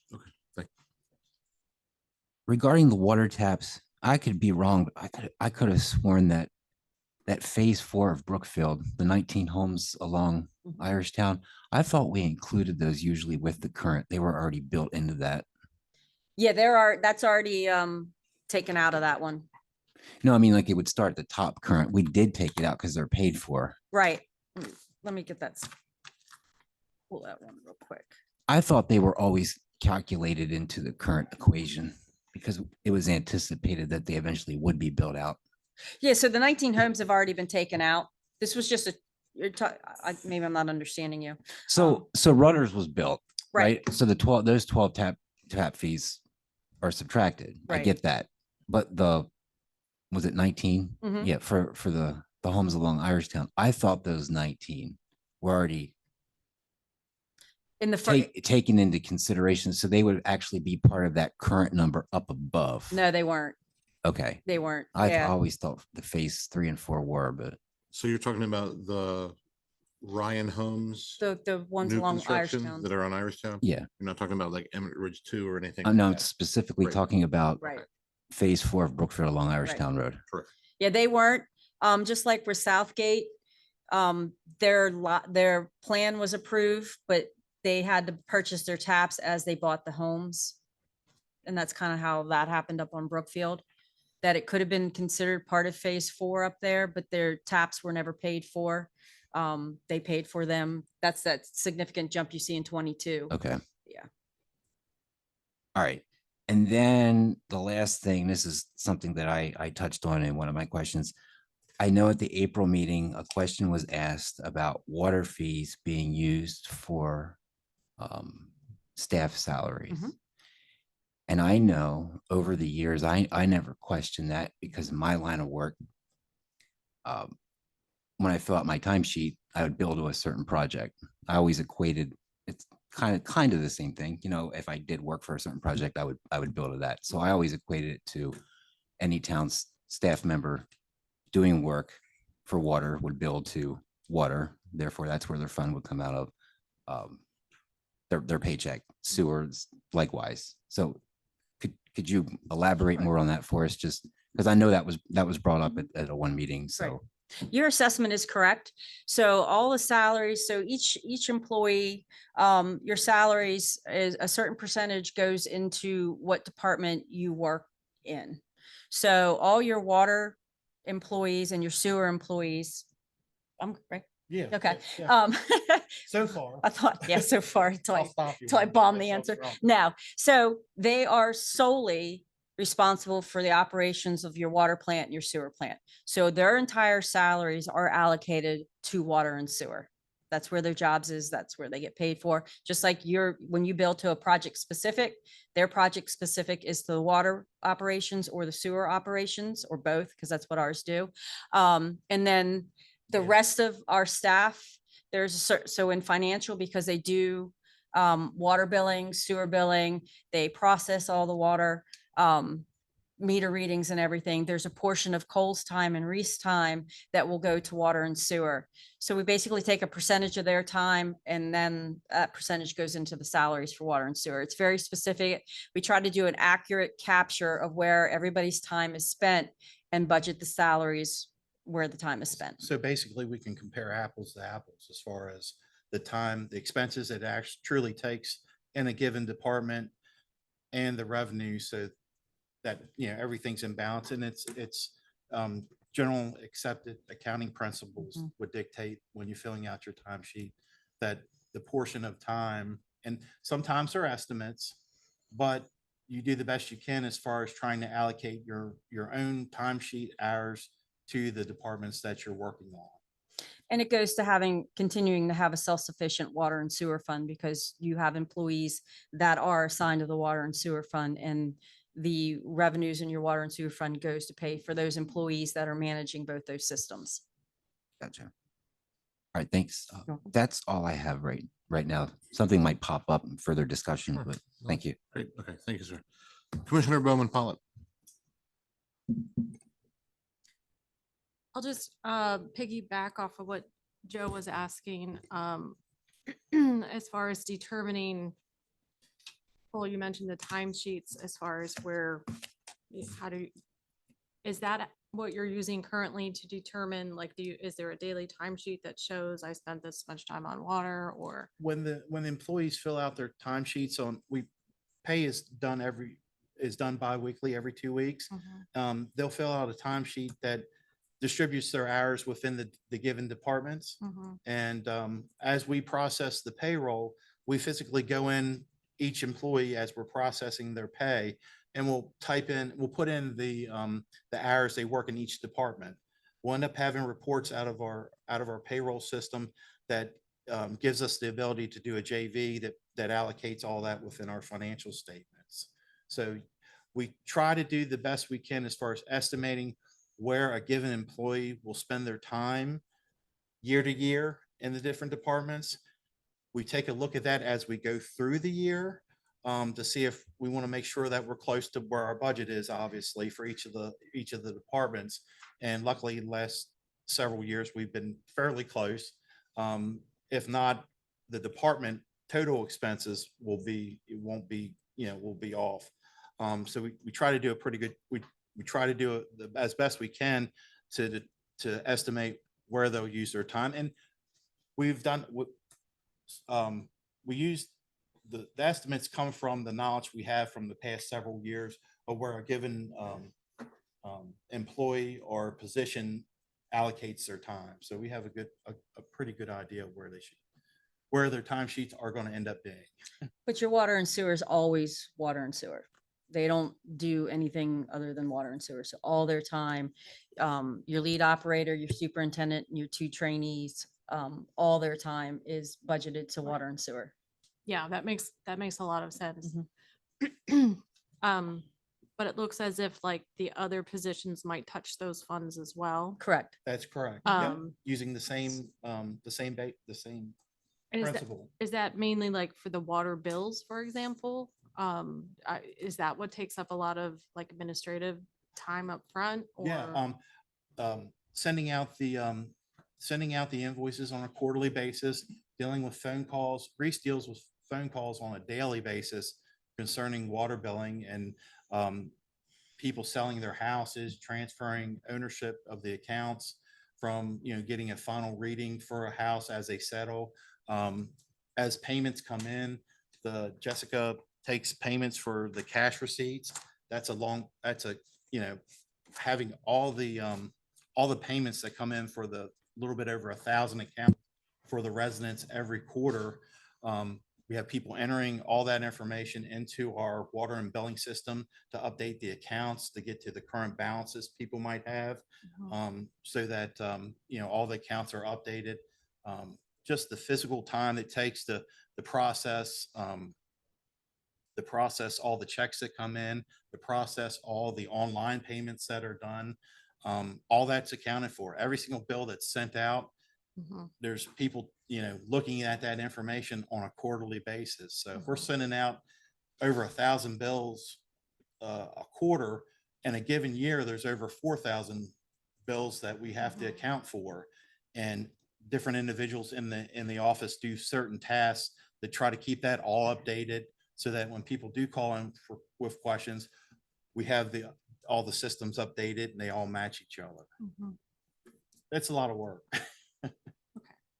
Do you have historical data on how those positions broke out over time by any chance? We have different, for the different budgeted years, we do have the allocations, yeah. Okay. So, and your public works staff do water and sewer work as well. Your leaks, repairs, things, reading the meters. Yeah. Okay. And do you use last year's data to try to forecast for the next? We look at particularly we look at their timesheets to see where they mostly spent their time in the previous fiscal year. And go off of that. It's been pretty standard for several years now, where the time's been consistent. We might tweak it a little bit here and there, but consistently. And on a quarterly basis, we get together with staff and look at the year-to-date budget compared to actual. And if something seems to be out of whack, we try to address it. One of the things that the auditors do is they go line by line, department by department. And if they see that wages have changed by a certain percentage from the prior year, we have to give them a reason why that would occur, higher or lower. For example, I know there are certain departments where we might have one employee's home department. They're the only one in that department as their home department. If they would drop health insurance or take on more health insurance, obviously that's a big difference to that one line item. And as we're getting audited each year, they go down line by line. If they see that something has changed by a certain percentage, they'll ask us. They'll want to have a reason why something changed more than a certain percentage. So all that's looked at a good bit as we go through the year, and especially at audit time. Okay. A few other ones as well. Okay, hang on. First of all, I want to commend you for putting this together, because this was an incredible amount of work. So anybody who worked on this presentation, thank you. And I know that this is encompassing all the departments who couldn't even be here tonight to be able to talk on their behalf as far as what they see as upcoming needs and such. Is it possible in the future to even have, I don't know if it's allowed by code, to have each head department summarize their department so that if there are specific questions per se, the person who has all that knowledge is right there?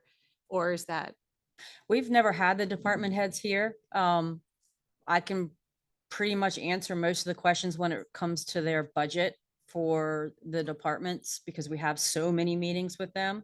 But if there's specific questions that I can't answer, I can certainly get the information back to the board. And that, I'll kind of jump in on that. It could potentially happen where the mayor to say that this is what he would like to see, or she would like to see at a future date. As the mayor makes the day-to-day decisions about how staff is utilized.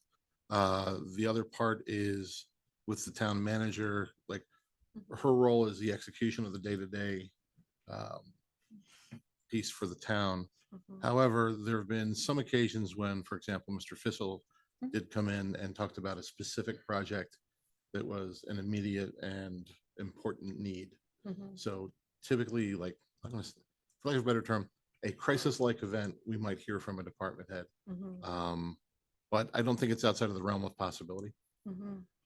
It's just typically, we try to channel all of our interactions with staff through the head.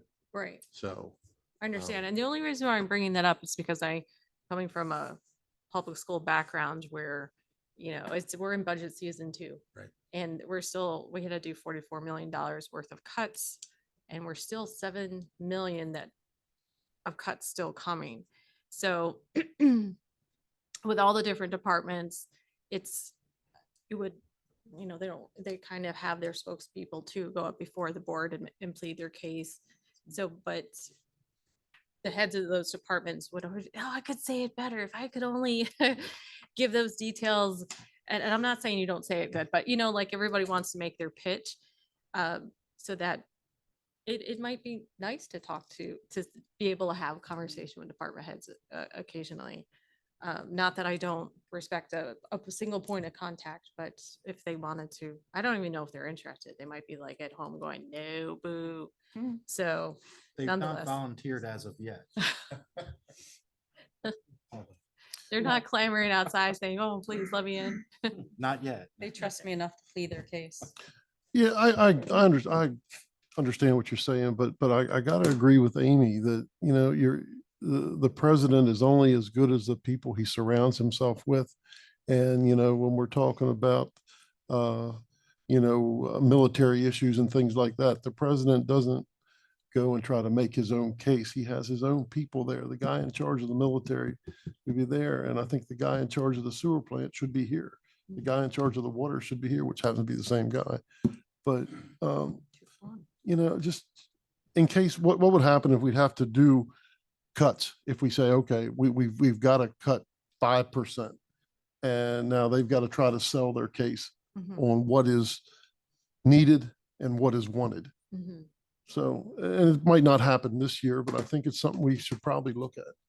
Yeah. And I think maybe what you said, Commissioner Davis, is kind of what I actually had it written down here. Is there a way? And some of it you've already mentioned, Ms. Willets, as far as a nice to have versus a need to have. And I think some of these you said we could put on the back burner here, or we're hoping to maybe get a grant there. But as far as I'm looking at trying to do our due diligence as commissioners after raising the water rates and want to be able to say, okay, of everything that we have here, what are the nice to haves? What are the emergencies can't wait? And what are, we have to address within the next year. So I'm just wondering how some of those things maybe break out. So to answer your question in the water and sewer fund, everything that's listed in your main budget for your water and sewer fund are necessary things for the operation of your water plant and your sewer plant.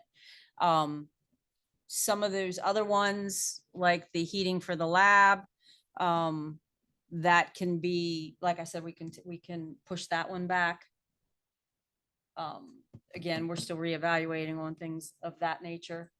But as far as your water and sewer fund, these are your necessary expenses for the day-to-day operations. Going through here, like one of the line items is, where am I at here? The capital outlay for sewer. 2,800 of that is for a new AED for the plant. I certainly don't want to cut an AED from the sewer plant in case something tragically should happen out there. You look at your repairs and maintenance. I mean, those are for your operations of both plant or of your plants. I don't see where cutting those line items is going to be a benefit for anybody, because the whole goal was to raise the water and sewer rates to provide quality water and water to our residents and good sewer service. You know, you cut the services, you cut your chemicals or your operating costs, it's going to defeat the purpose. Right, right. And yes, I agree with that. I certainly don't want to raise water rates and then cut out all the projects that need to be done. That would make no sense. Mhm. But looking across other departments too, being able to like prioritize and say nice to have versus need to have as we move forward. And I'm not looking for an answer tonight. These are things that I'm just percolating. So your general fund, if you were to cut expenses in your general fund, you will have excess to transfer into your fund two, your capital improvement projects, which are your streets, your parks, your buildings. Lost my mitts. Streets, parks, buildings, stormwater management, police, anything in your fund two. Because remembering general fund, water and sewer fund, completely separate. Your excess from your general fund can't go to your water fund or your sewer fund. Well, I want to You can't. kind of question that. Yeah, it can for one-time projects, not for your day-to-day operations, but it's normal practice to be able to take excess funds out of your general fund for like a one-time project, such as the $10 million line replacement coming down the mountain. That, you know, it's not against any law or rule for a one-time project. Now, you don't want to have to do it to maintain your the day-to-day operations, but I'd like for you to check on that. Well, I definitely will, but I know, One thing though, if you were to do that, it would be noted in your audit that you had done that and that amount is a liability back to that fund and it has to be as a paid line back. item. Mm-hmm.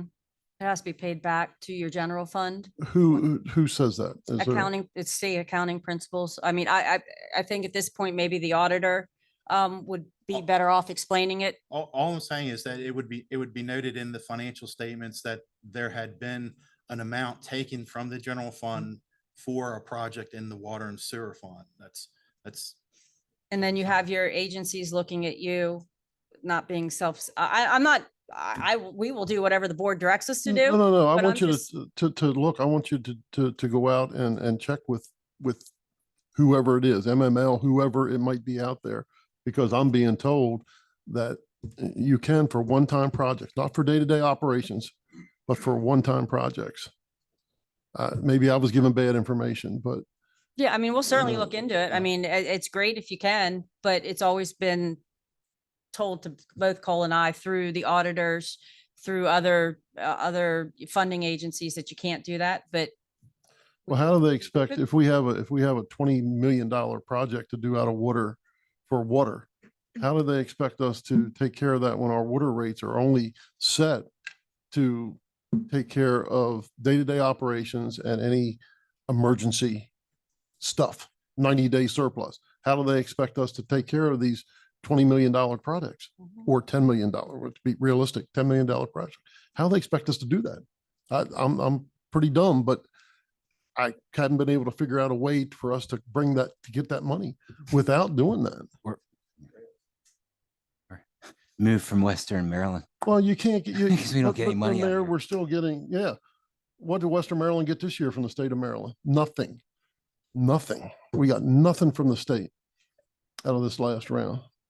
Did the information you received, Commissioner Davis, in your discussions, did this individual or individuals talk about the paying back of this one-time fund? No, I didn't have a long conversation with them, but you know, they said that it's not unrealistic for that to happen in other municipalities. Okay. And that's a good point. The more we talk to other folks, the more we can learn and. Yeah, I see mean, what just options because are we out there. haven't done it in the past doesn't mean we can't. Mm. But, and where I'm going with this, it's really, really hard for me to walk out of here by us not trying to tighten our belts a little bit and let the citizens see that we are trying to do the best we can after we threw this rate increase at them, which I voted for. So that's, you know, but we've got to try to help find ways to help with that also. Yeah, There's something the mayor and I have been working on. Go ahead, Mr. Mayor. Mr. Mayor, go ahead. And Just- Mr. Davis, we'll come back in a No, second I'm to you. good, I'm Okay, good. okay. One thing we're looking at is that we have this stormwater utility fee that the board approved, and we've been keeping on the back burner because we have the water rate, and I would just suggest we put a moratorium on that for a year. Mhm. Remember that utility thing, all your impervious surface? And so I would just say, why don't we just push that? I'd have to come up to the Yeah. June meeting, you have to vote on, it, look at and everything like that, but just put that on hold for another year. Wasn't that a state requirement that we do that? State requirement for the stormwater utility fee? Yeah. No. It was not, it was not a state requirement. Well, you said, you went to the classes, Well, but then But- it's also gonna it's gonna cut us short there when we go to pay for the but see, in for reality, the MS after looking at, I'm sorry. I didn't four mean to stuff. interrupt. No, you're So fine. in looking at the budget and looking at the stormwater budget and some discussions with our current contractor that does the stormwater management, staff believes that we could put a moratorium on that stormwater fee for a year because in light of the water and sewer rate increases and reevaluate next budget year on that stormwater utility fee. Really hurts businesses that have large parking lots. They like Jubilee and Rudders and shopping centers that maybe, but it inflicts every house because you have And a commercial. driveway and so, Yeah. And I'm in favor of that as long as we don't come up with a shortfall in the MS4 fund and then we go, all right, now what do we do? We cut it off, but, and if we're going to be okay, I'm okay. look at, let's make a presentation to you in June, and if you want, I'd like to get it on the agenda. It's up to you. Well, no, it's not up to me. It's- Sounds, okay, Yeah. very good. All right, so let me redirect if that's okay. First of all, Commissioner Bowman Pollitt had the questions, so I'm going to bring it back to her. We are moving toward procedural versus budget specific, although this does relate to the budget. So I'm going to return the focus to Commissioner Bowman Pollitt. No. That's not what I'm saying. I'm sorry if I sounded that way. So Commissioner, we return to you for your questions. Okay, I have to remember where I was. It was all good discussion though. You had Um, asked the question, department head, related to department heads being present. And then we went to the question related to the money being pulled from the general fund and consequences thereof. Oh, okay. Gotcha.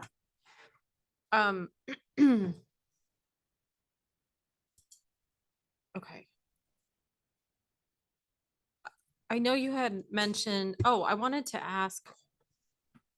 Maybe I wrote down Department 30. That must mean something somewhere.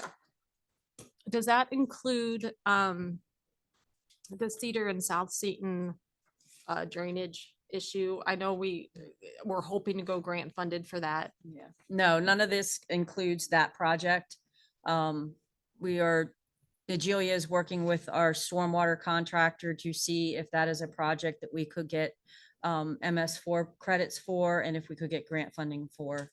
She's waiting for an answer back from them.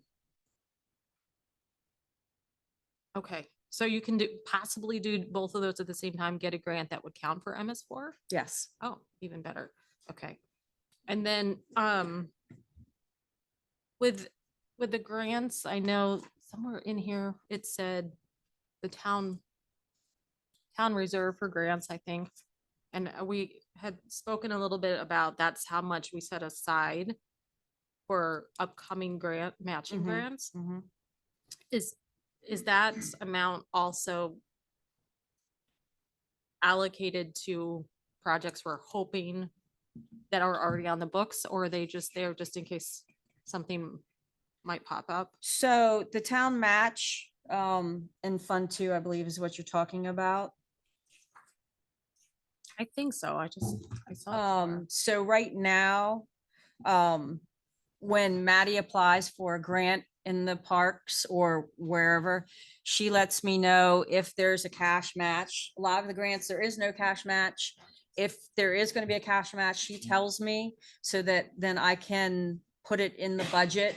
And we can budget for that match. So that town cash reserve is for current projects and any projects that she has applied for parks. For parks. Right. I'm sorry, can I just jump in think real that's quick? where you're When you're saying Fund 2, capital projects, Yes, correct? capital projects. So sorry. when we're looking in our booklet, it's page 18, right? Page 18.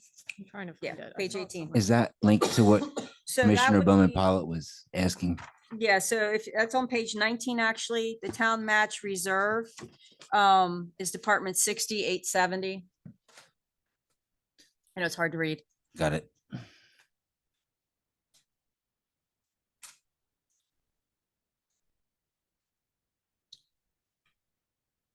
Oh, okay. So, so we have about 100,000 or so in there. Right. And that's for upcoming projects. Park specific so this would be your capital improvement projects, Mhm. Department 60, which is your parks. So those are project specific for parks that we've applied for grants, and that's the total match that's required. Okay. So those are like existing, we're just holding it for when the grant comes through. Yes. Gotcha. Okay. Understood. And I wrote down page 17, it must be on this packet. Under, on the presentation on the PowerPoint on slide 34. 34. Mm-hmm.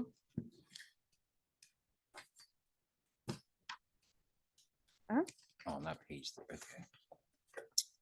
Department 40 contractual. Mm-hmm. Mhm. I apologize because I didn't realize this throat lodgings, whatever, is chewy.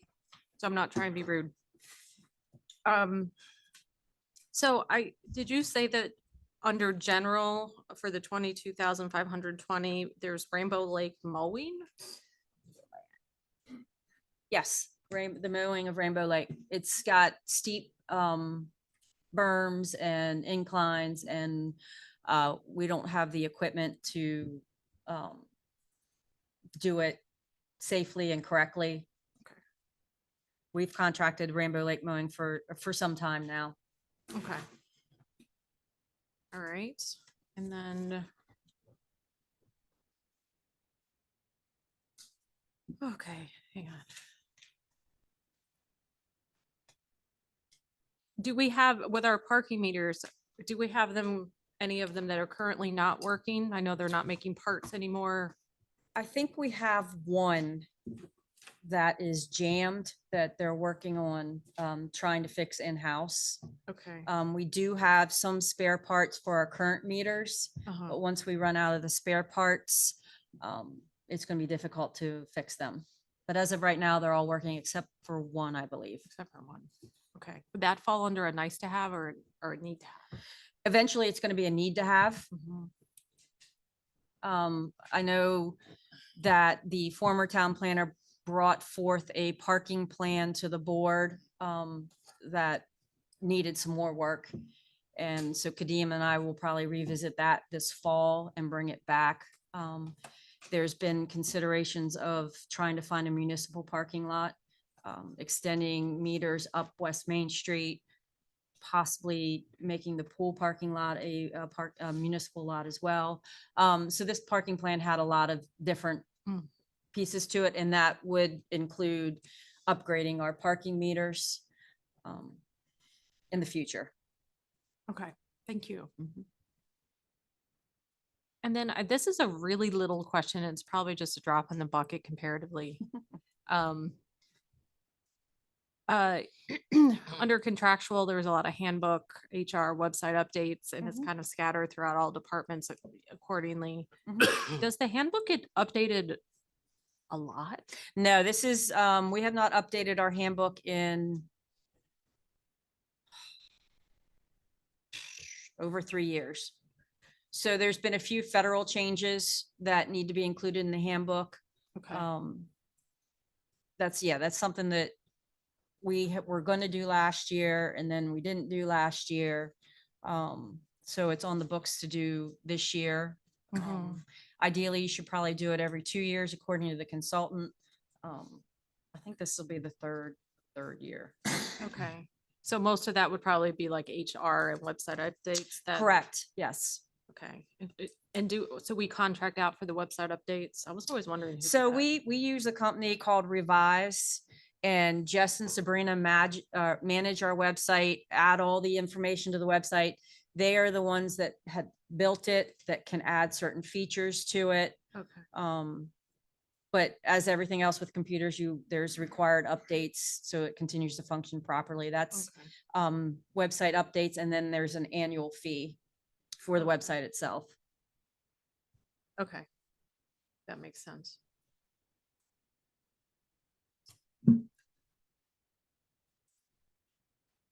Okay, our tap fees, that goes right into the water revenue and not necessarily into capital. Correct. Your tap fees go either into the water. If they purchase water taps, it goes right into the revenue for water.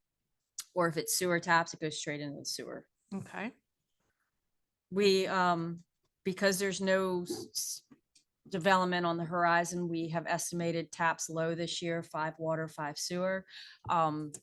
We got fortunate with the Brookfield Irishtown Road that was unexpected, that we brought in that large amount of tap fees. As you guys know from the water and sewer rate study, you need tap fees. We need development. We need tap fees to fund our water and sewer.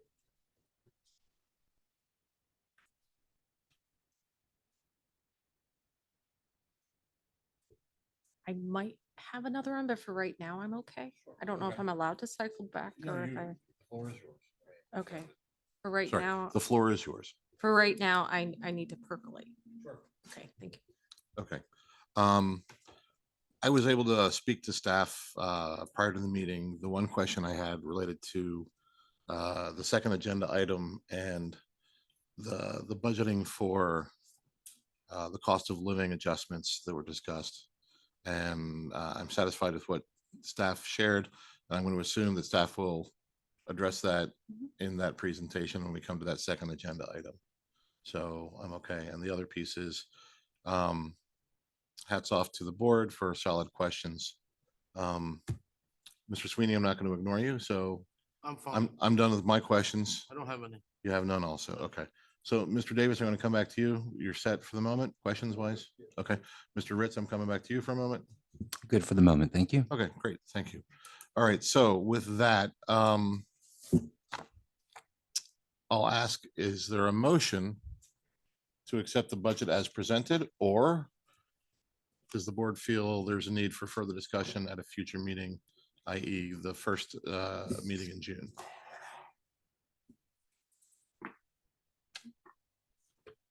I would like more time to digest, wrap my head around it, review all the detailed information presented tonight.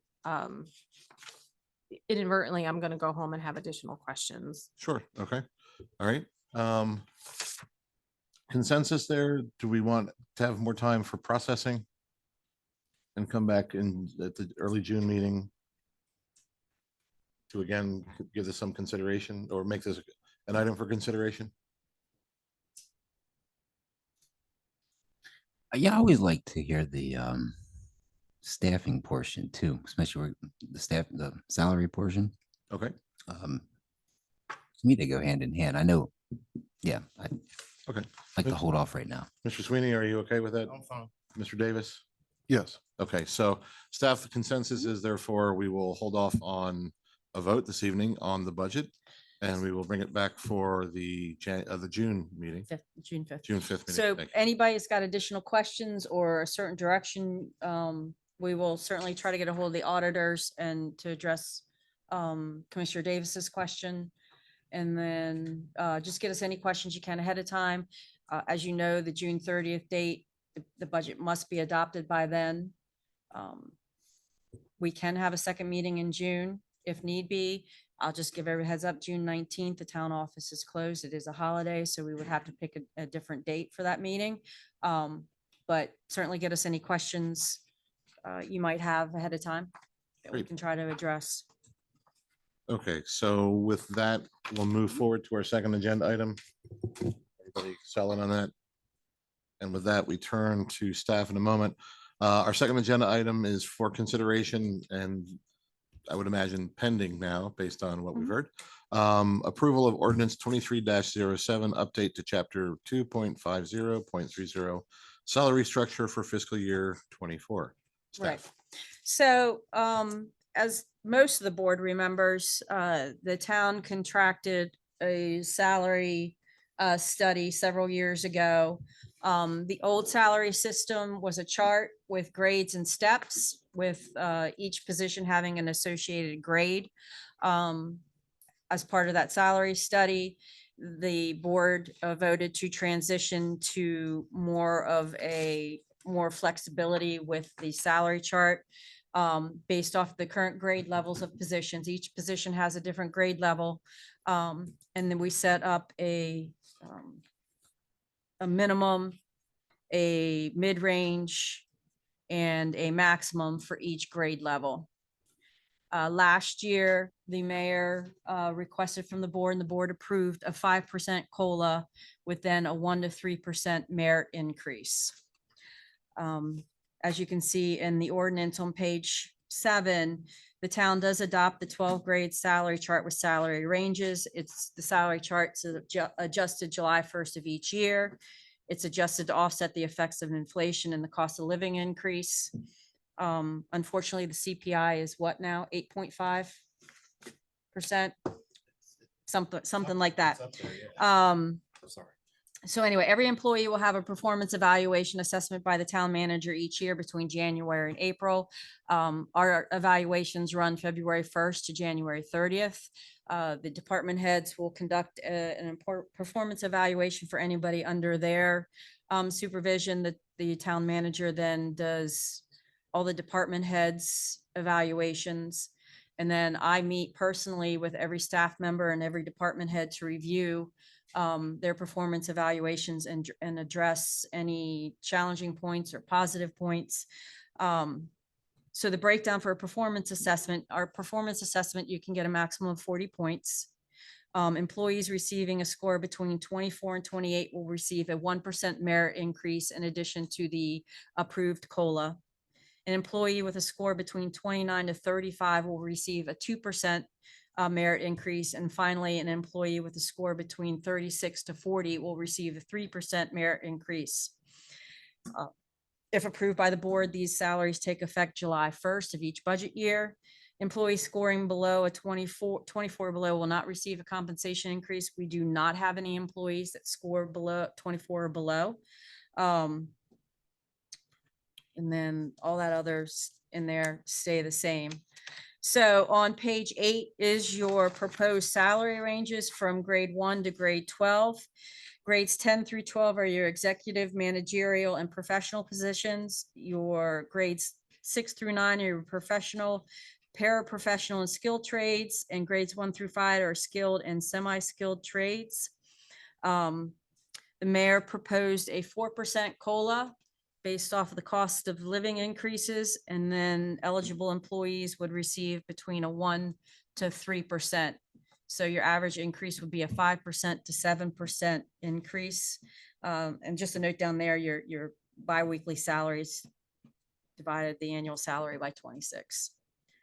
So these ranges are just a 4% increase from last year's approved salary chart. Overall, salaries are down this fiscal year from fiscal year 23 by, get to it down here. Do you have that, Cole? Yeah, just the, Looks like roughly 20,000. Is that actually, about right? actually for the salaried line, it's actually down about 40,000 Okay. across all the departments. Biggest reason is Dan Fissel retiring and Amy Nail retiring, and Zach leaving. We have newer staff. So you're saying that the town's outlay has been reduced Correct. as a result of this? Okay. Mhm. Correct. For salary and wages, that's been actually reduced, the budgeted amount for this year is about 3% less than last year. Even with the cost of living adjustment factored in. Does that factor in the merit as well? Yes, it does. Yes. The chart itself only takes into consideration your 4% COLA. But the budget itself takes into consideration the 4% COLA plus the merit increases for each employee. Whereas some employees have a 1% merit, others have 3. And some in between. So do you budget hoping everybody scores on the high end of that merit? No, we complete the salary. I completed the salaries ahead of time so we can budget true to what each proposed employee percentage would be. Because the performance evaluations occur at budget time. Correct.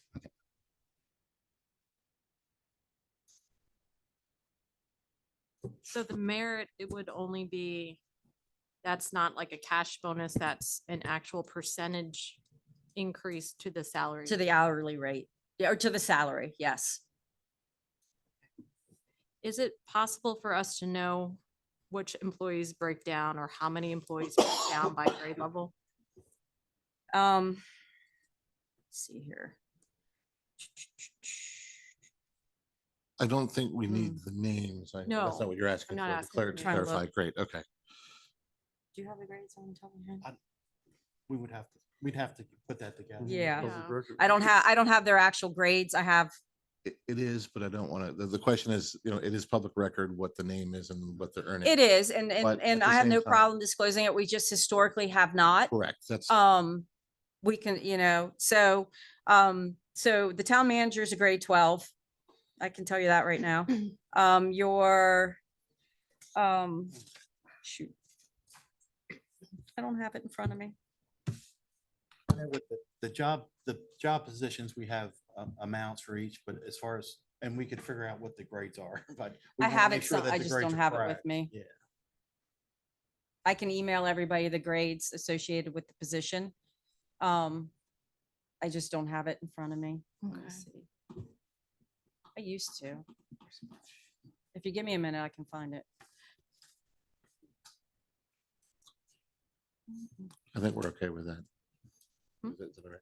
What? You're like, do you have an issue with staff looking it up right now? I mean, if I can, no, I don't mind if they look it up now or send it later. Okay. I think I have received questions. Is since salaries come from all different departments and our water is so low, I think there was a concern for a 5 to 7% possible, up to possible increase when some of our funds are basically bankrupt, is what we said before. So your concern is the correlation between funding for water and sewer and the COLA. Is that accurate? Am I characterizing that correctly? I think this has been eye-opening for me because I thought looking through this originally that it would just be, this department will pull, those employees pull just from this home department. But as I learn more, I'm finding that's not what towns do, which makes sense. But at the same time, we did increase water a lot. And I'm not saying anyone doesn't deserve a raise. I'm not saying that. I'm just echoing what I have heard when people have called me. So I just need to know that we're doing our due diligence when we're thinking, Sure. moving ahead. So your water and sewer rate study that we did took into consideration when they generated all these numbers, a 5% labor increase for the next 5 years, each year, a 5% labor increase to keep up with the cost of living and cost of inflation. So that was factored into the rate study. Okay. And these where the allocations are of the salaries is a true reflection of how the town of Emmitsburg does business. Great. And so it's an accurate picture for our auditors or for anybody that's looking at our budget when we send our budget to, because we're required to USDA for funding or MDE for funding. Mhm. Community development block grant people, they require it to see so it's an accurate depiction of where the money is spent. I understand that, but I think before we voted for the water rate increase, the information I received was, the independent study only accounted for what it took to get to the 90-day reserve. If I said that or Cole said that, we misspoke because it's absolutely not. It took into consideration your day-to-day operations, your future infrastructure, your rising costs of labor, your rising costs of supplies. It took the entire thing into consideration. I looked at the presentation that was made for the water rate study, and one of the slides had the different factors that factored in to the study. And that was one of the things listed was those different factors that we've been discussing. Okay, I have a very different memory of how that conversation went when we met. We can share the slide I presentation know again. whether it's in the slide or not, when I said, or is it factoring in like all the repairs and such? And Mhm. what I was told was it's only how to get to the 90-day reserve, which is why we had to look at something besides the 150% increase. It's all part of the puzzle, all of it. It's the 90 days is part of it. It's being able to pay your bills. It's being able to have the operations. It's being able to fix your water and sewer plant. It's the whole presentation. And when did, I need to go back and review what I read then at that last meeting, because it was written based on how we met and discussed. So maybe I'm not recalling it correctly, but it's just very, it's just confusing.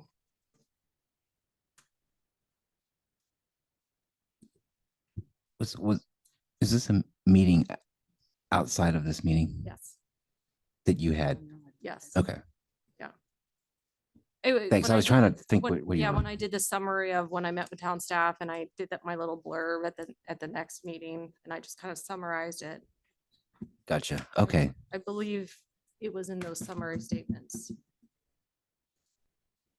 I I remember. think what we said was that the 150% was to get you, that would take care of that 1 year operations and to get you right to your 90 days. When you extend it out, it takes into consideration the 5 years worth of expenses, the 5 years worth of labor, the 5 years of infrastructure, and it was planning for the future. And that's why you saw when you looked at the percentages that when you looked at the 150%, you actually ended up paying less than the 36% ended up paying more. That's because you had to take into consideration all those additional expenses for 5 years. Right. I mean, So- that part made sense as far as why it would cost more. I'm not gonna beat a dead horse to death. I just need to go back and review my notes. So I just wanted clarification on that. Okay. Other questions or comments for staff? Mr. Davis, Mr. Sweeney, Mr. Ritz? No. Okay. I just see the lights on, that's why I'm asking. Okay. I do so have the grades if anybody wants them now. the, Grades now, or I can email them for the salary. could we hear them now and also have them emailed?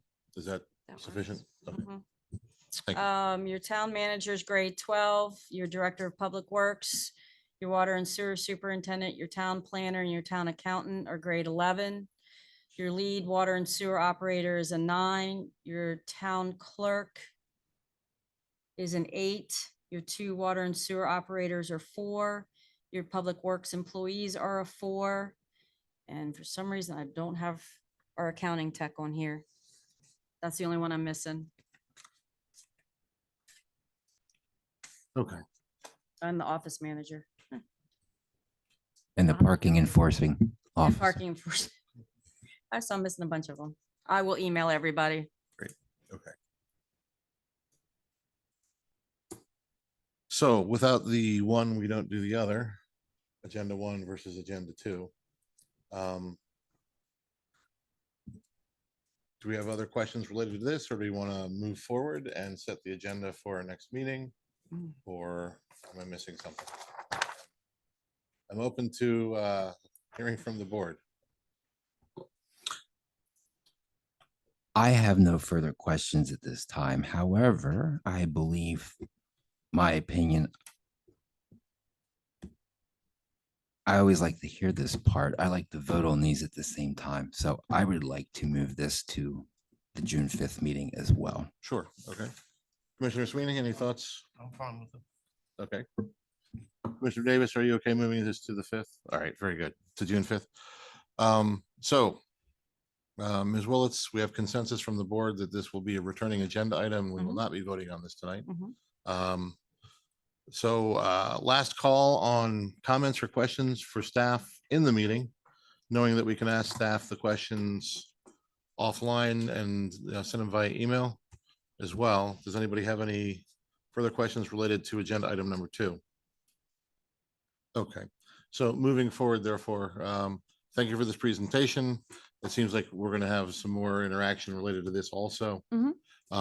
And then I think now we move forward to setting the agenda for our June 5th meeting. Okay. Please. Mm-mm.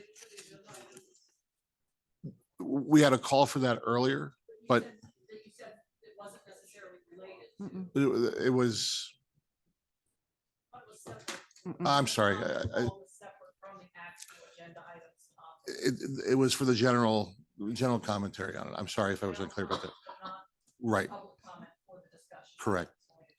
Yes. We have not had that, or it was all one and the same.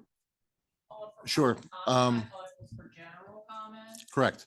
Like, and I thought public comments would happen after each agenda Mm-mm. item as it related to that agenda item. Maybe I'm wrong. Mhm. my intent, and I thought I was clear and I was not, obviously, because you're questioning your question, was that it was for general public comment at the start of at the earlier part of the meeting, not necessarily the start of the meeting, but Related to. correct. specific Related to the 2 topics. So hold on a moment. Yeah, so public comment, I think, so for public hearings, when we do public hearings, then public comment happens twice. It happens at the beginning for general, and then it happens agenda item specific. But if it's not a public hearing, then all the public comment is done at once. That makes sense. Okay. So will there be a public hearing on the? No, the budget is not required to have a public hearing, but you can certainly sign up for public comment and talk about the budget at public comment at that time. So for the June 5th meeting, each agenda item, you certainly will have an opportunity to speak to each item. Correct, during Yes. both with the general and with comment related to that specific agenda item. No, no. Okay, There's I no- thought we no weren't doing the hearing. There's no public hearing for the budget. So any public comment related to the budget happens during letter G for public comment. If there's a I'm wrong. specific public, I'm sorry. right. Okay, Now, there will be a public hearing at the next meeting, but it is an unrelated a topic. separate, correct. Correct. Okay, So you could speak twice on that. Okay, Is it against the rules to let her speak? I mean, I'd like to hear what you have to say. sure.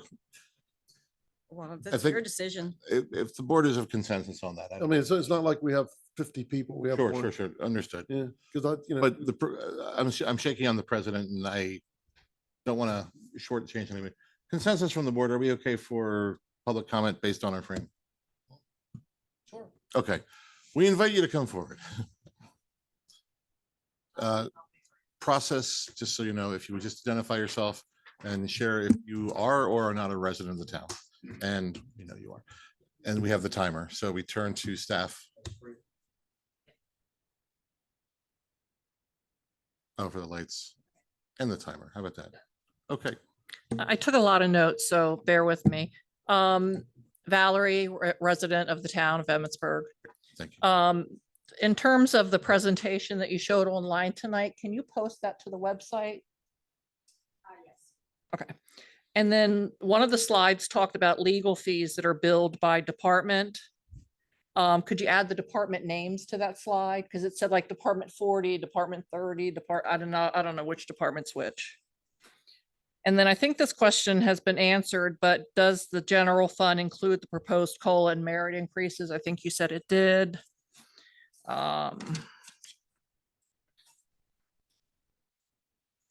The LG Sonic, you said it provides for less backwash. So has that resulted in a cost savings to our water expenses?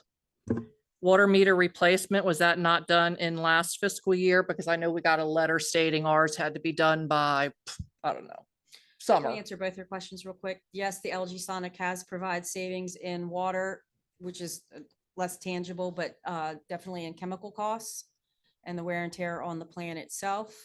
What was the second question? The water, Solar, yeah. the water meter So replacement. that's a yearly cost that we've been doing for 5+ years, is upgrading meters throughout town. Okay. The pool revenue and the maintenance costs for the pool, were they equal? The pool revenue and the pool maintenance, do they offset each other? It seems to me that the maintenance costs were quite high for the pool in terms of the contracts. It does, so our expenses are greater than our revenue. Correct. It's a Loss, okay. The projected water and sewer taps, are those project amounts in the water and sewer fund revenues currently in the budget? Which ones? I'm sorry. The water and sewer tap fees, are those projected amounts in the water and sewer fund budget for FY '24 under revenues? All right, let me pull that real quick. We have 5 taps in our budget for water and 5 for sewer. Hopefully it's higher. That's a conservative estimate. There are a few projects that we do anticipate coming in at the beginning part of this fiscal year, but nothing major. Okay. And then back to the timesheets that each employee submits to determine where their salaries are billed to which department. Do they fill out a daily timesheet with the percentage spent? If I had to do it bi-weekly, I couldn't recall which department So our timesheets are 2 weeks, and they do put their hours down in the respective departments daily. daily. Daily. Okay, I think my time's up. However, you have one more question. Oh, which one's most important?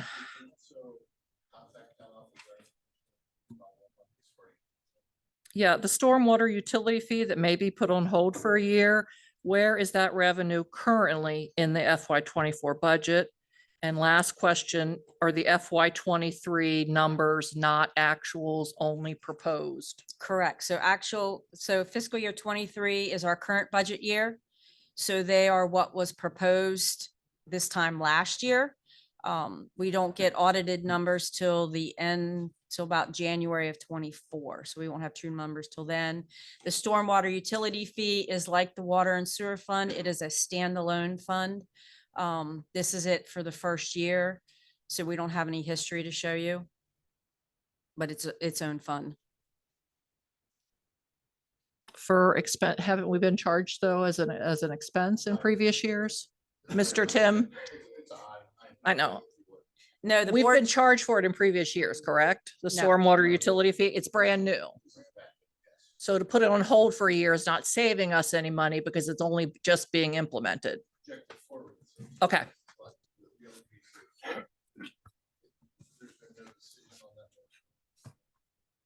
right. But it's not savings that we're gonna gain from that being put on hold. Because we're not currently paying it. It's going forward, we're gonna pay it. Projected. Yes, thank you. So the other piece, hold on, here you go. Thank you. Second thing, again, I'll reiterate what I was saying earlier. You're more than welcome to contact town staff directly, offline. Or any one of us, and we're happy to follow up and get back to them. So don't feel like you're out of the way with all this. We do want to get this. Forum didn't invite that, so I apologize for that. That's on myself. Thank you. You're welcome. Thanks for coming. And you two in the back too. Thanks. Staff, we turn to you for the agenda items. trying to find. Unfortunately, I have a couple of things to add. Just right. I am sorry. I know.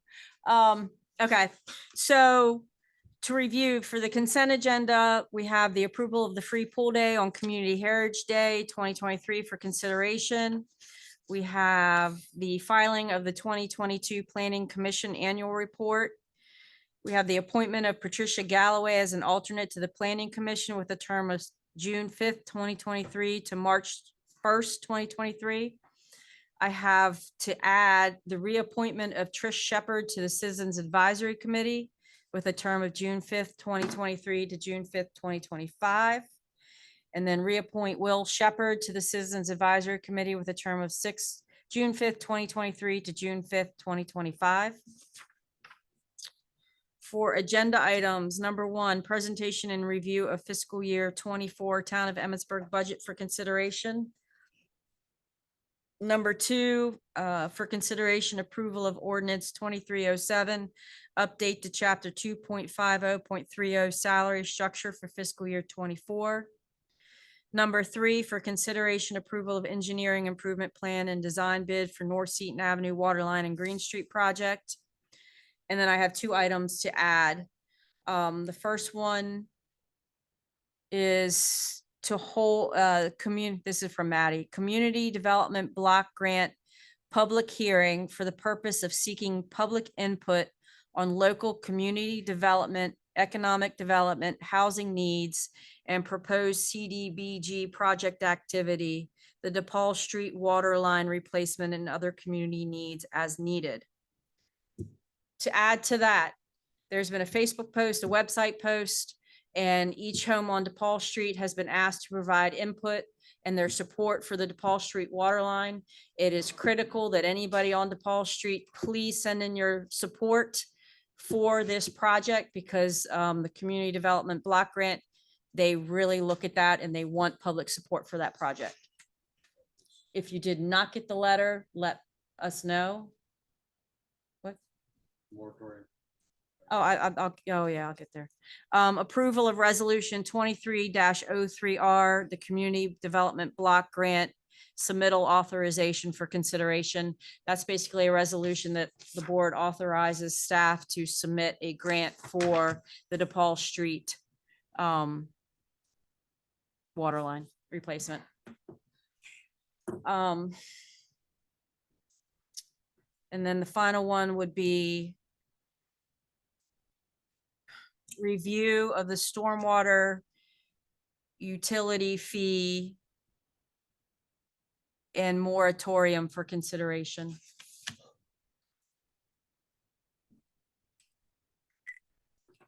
Ms. Willetts, Mhm. you might have said this, but maybe I didn't hear it. Was Conrad Weaver on there to, I think I forwarded the email saying that he did not want to be up for reappointment. Right. Was that on there or did I miss it? You only have to accept the resignation on Oh. Planning Commission and Board of Appeals. So we Gotcha. just are gonna scratch them off. If you have somebody else to add, we can do that. Thank you. Okay, staff, sorry, commissioners, any other things to add related to the agenda? I- Consent agenda, Mr. Ritz? I don't have an addition. I have a question.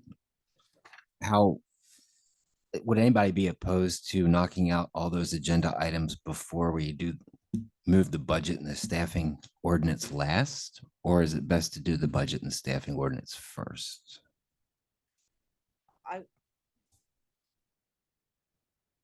My 2 cents is to get the budget done and the ordinance done, but that's just me. So are you thinking about having the hearing first? Is that what you were suggesting? So we have public comment, that public input?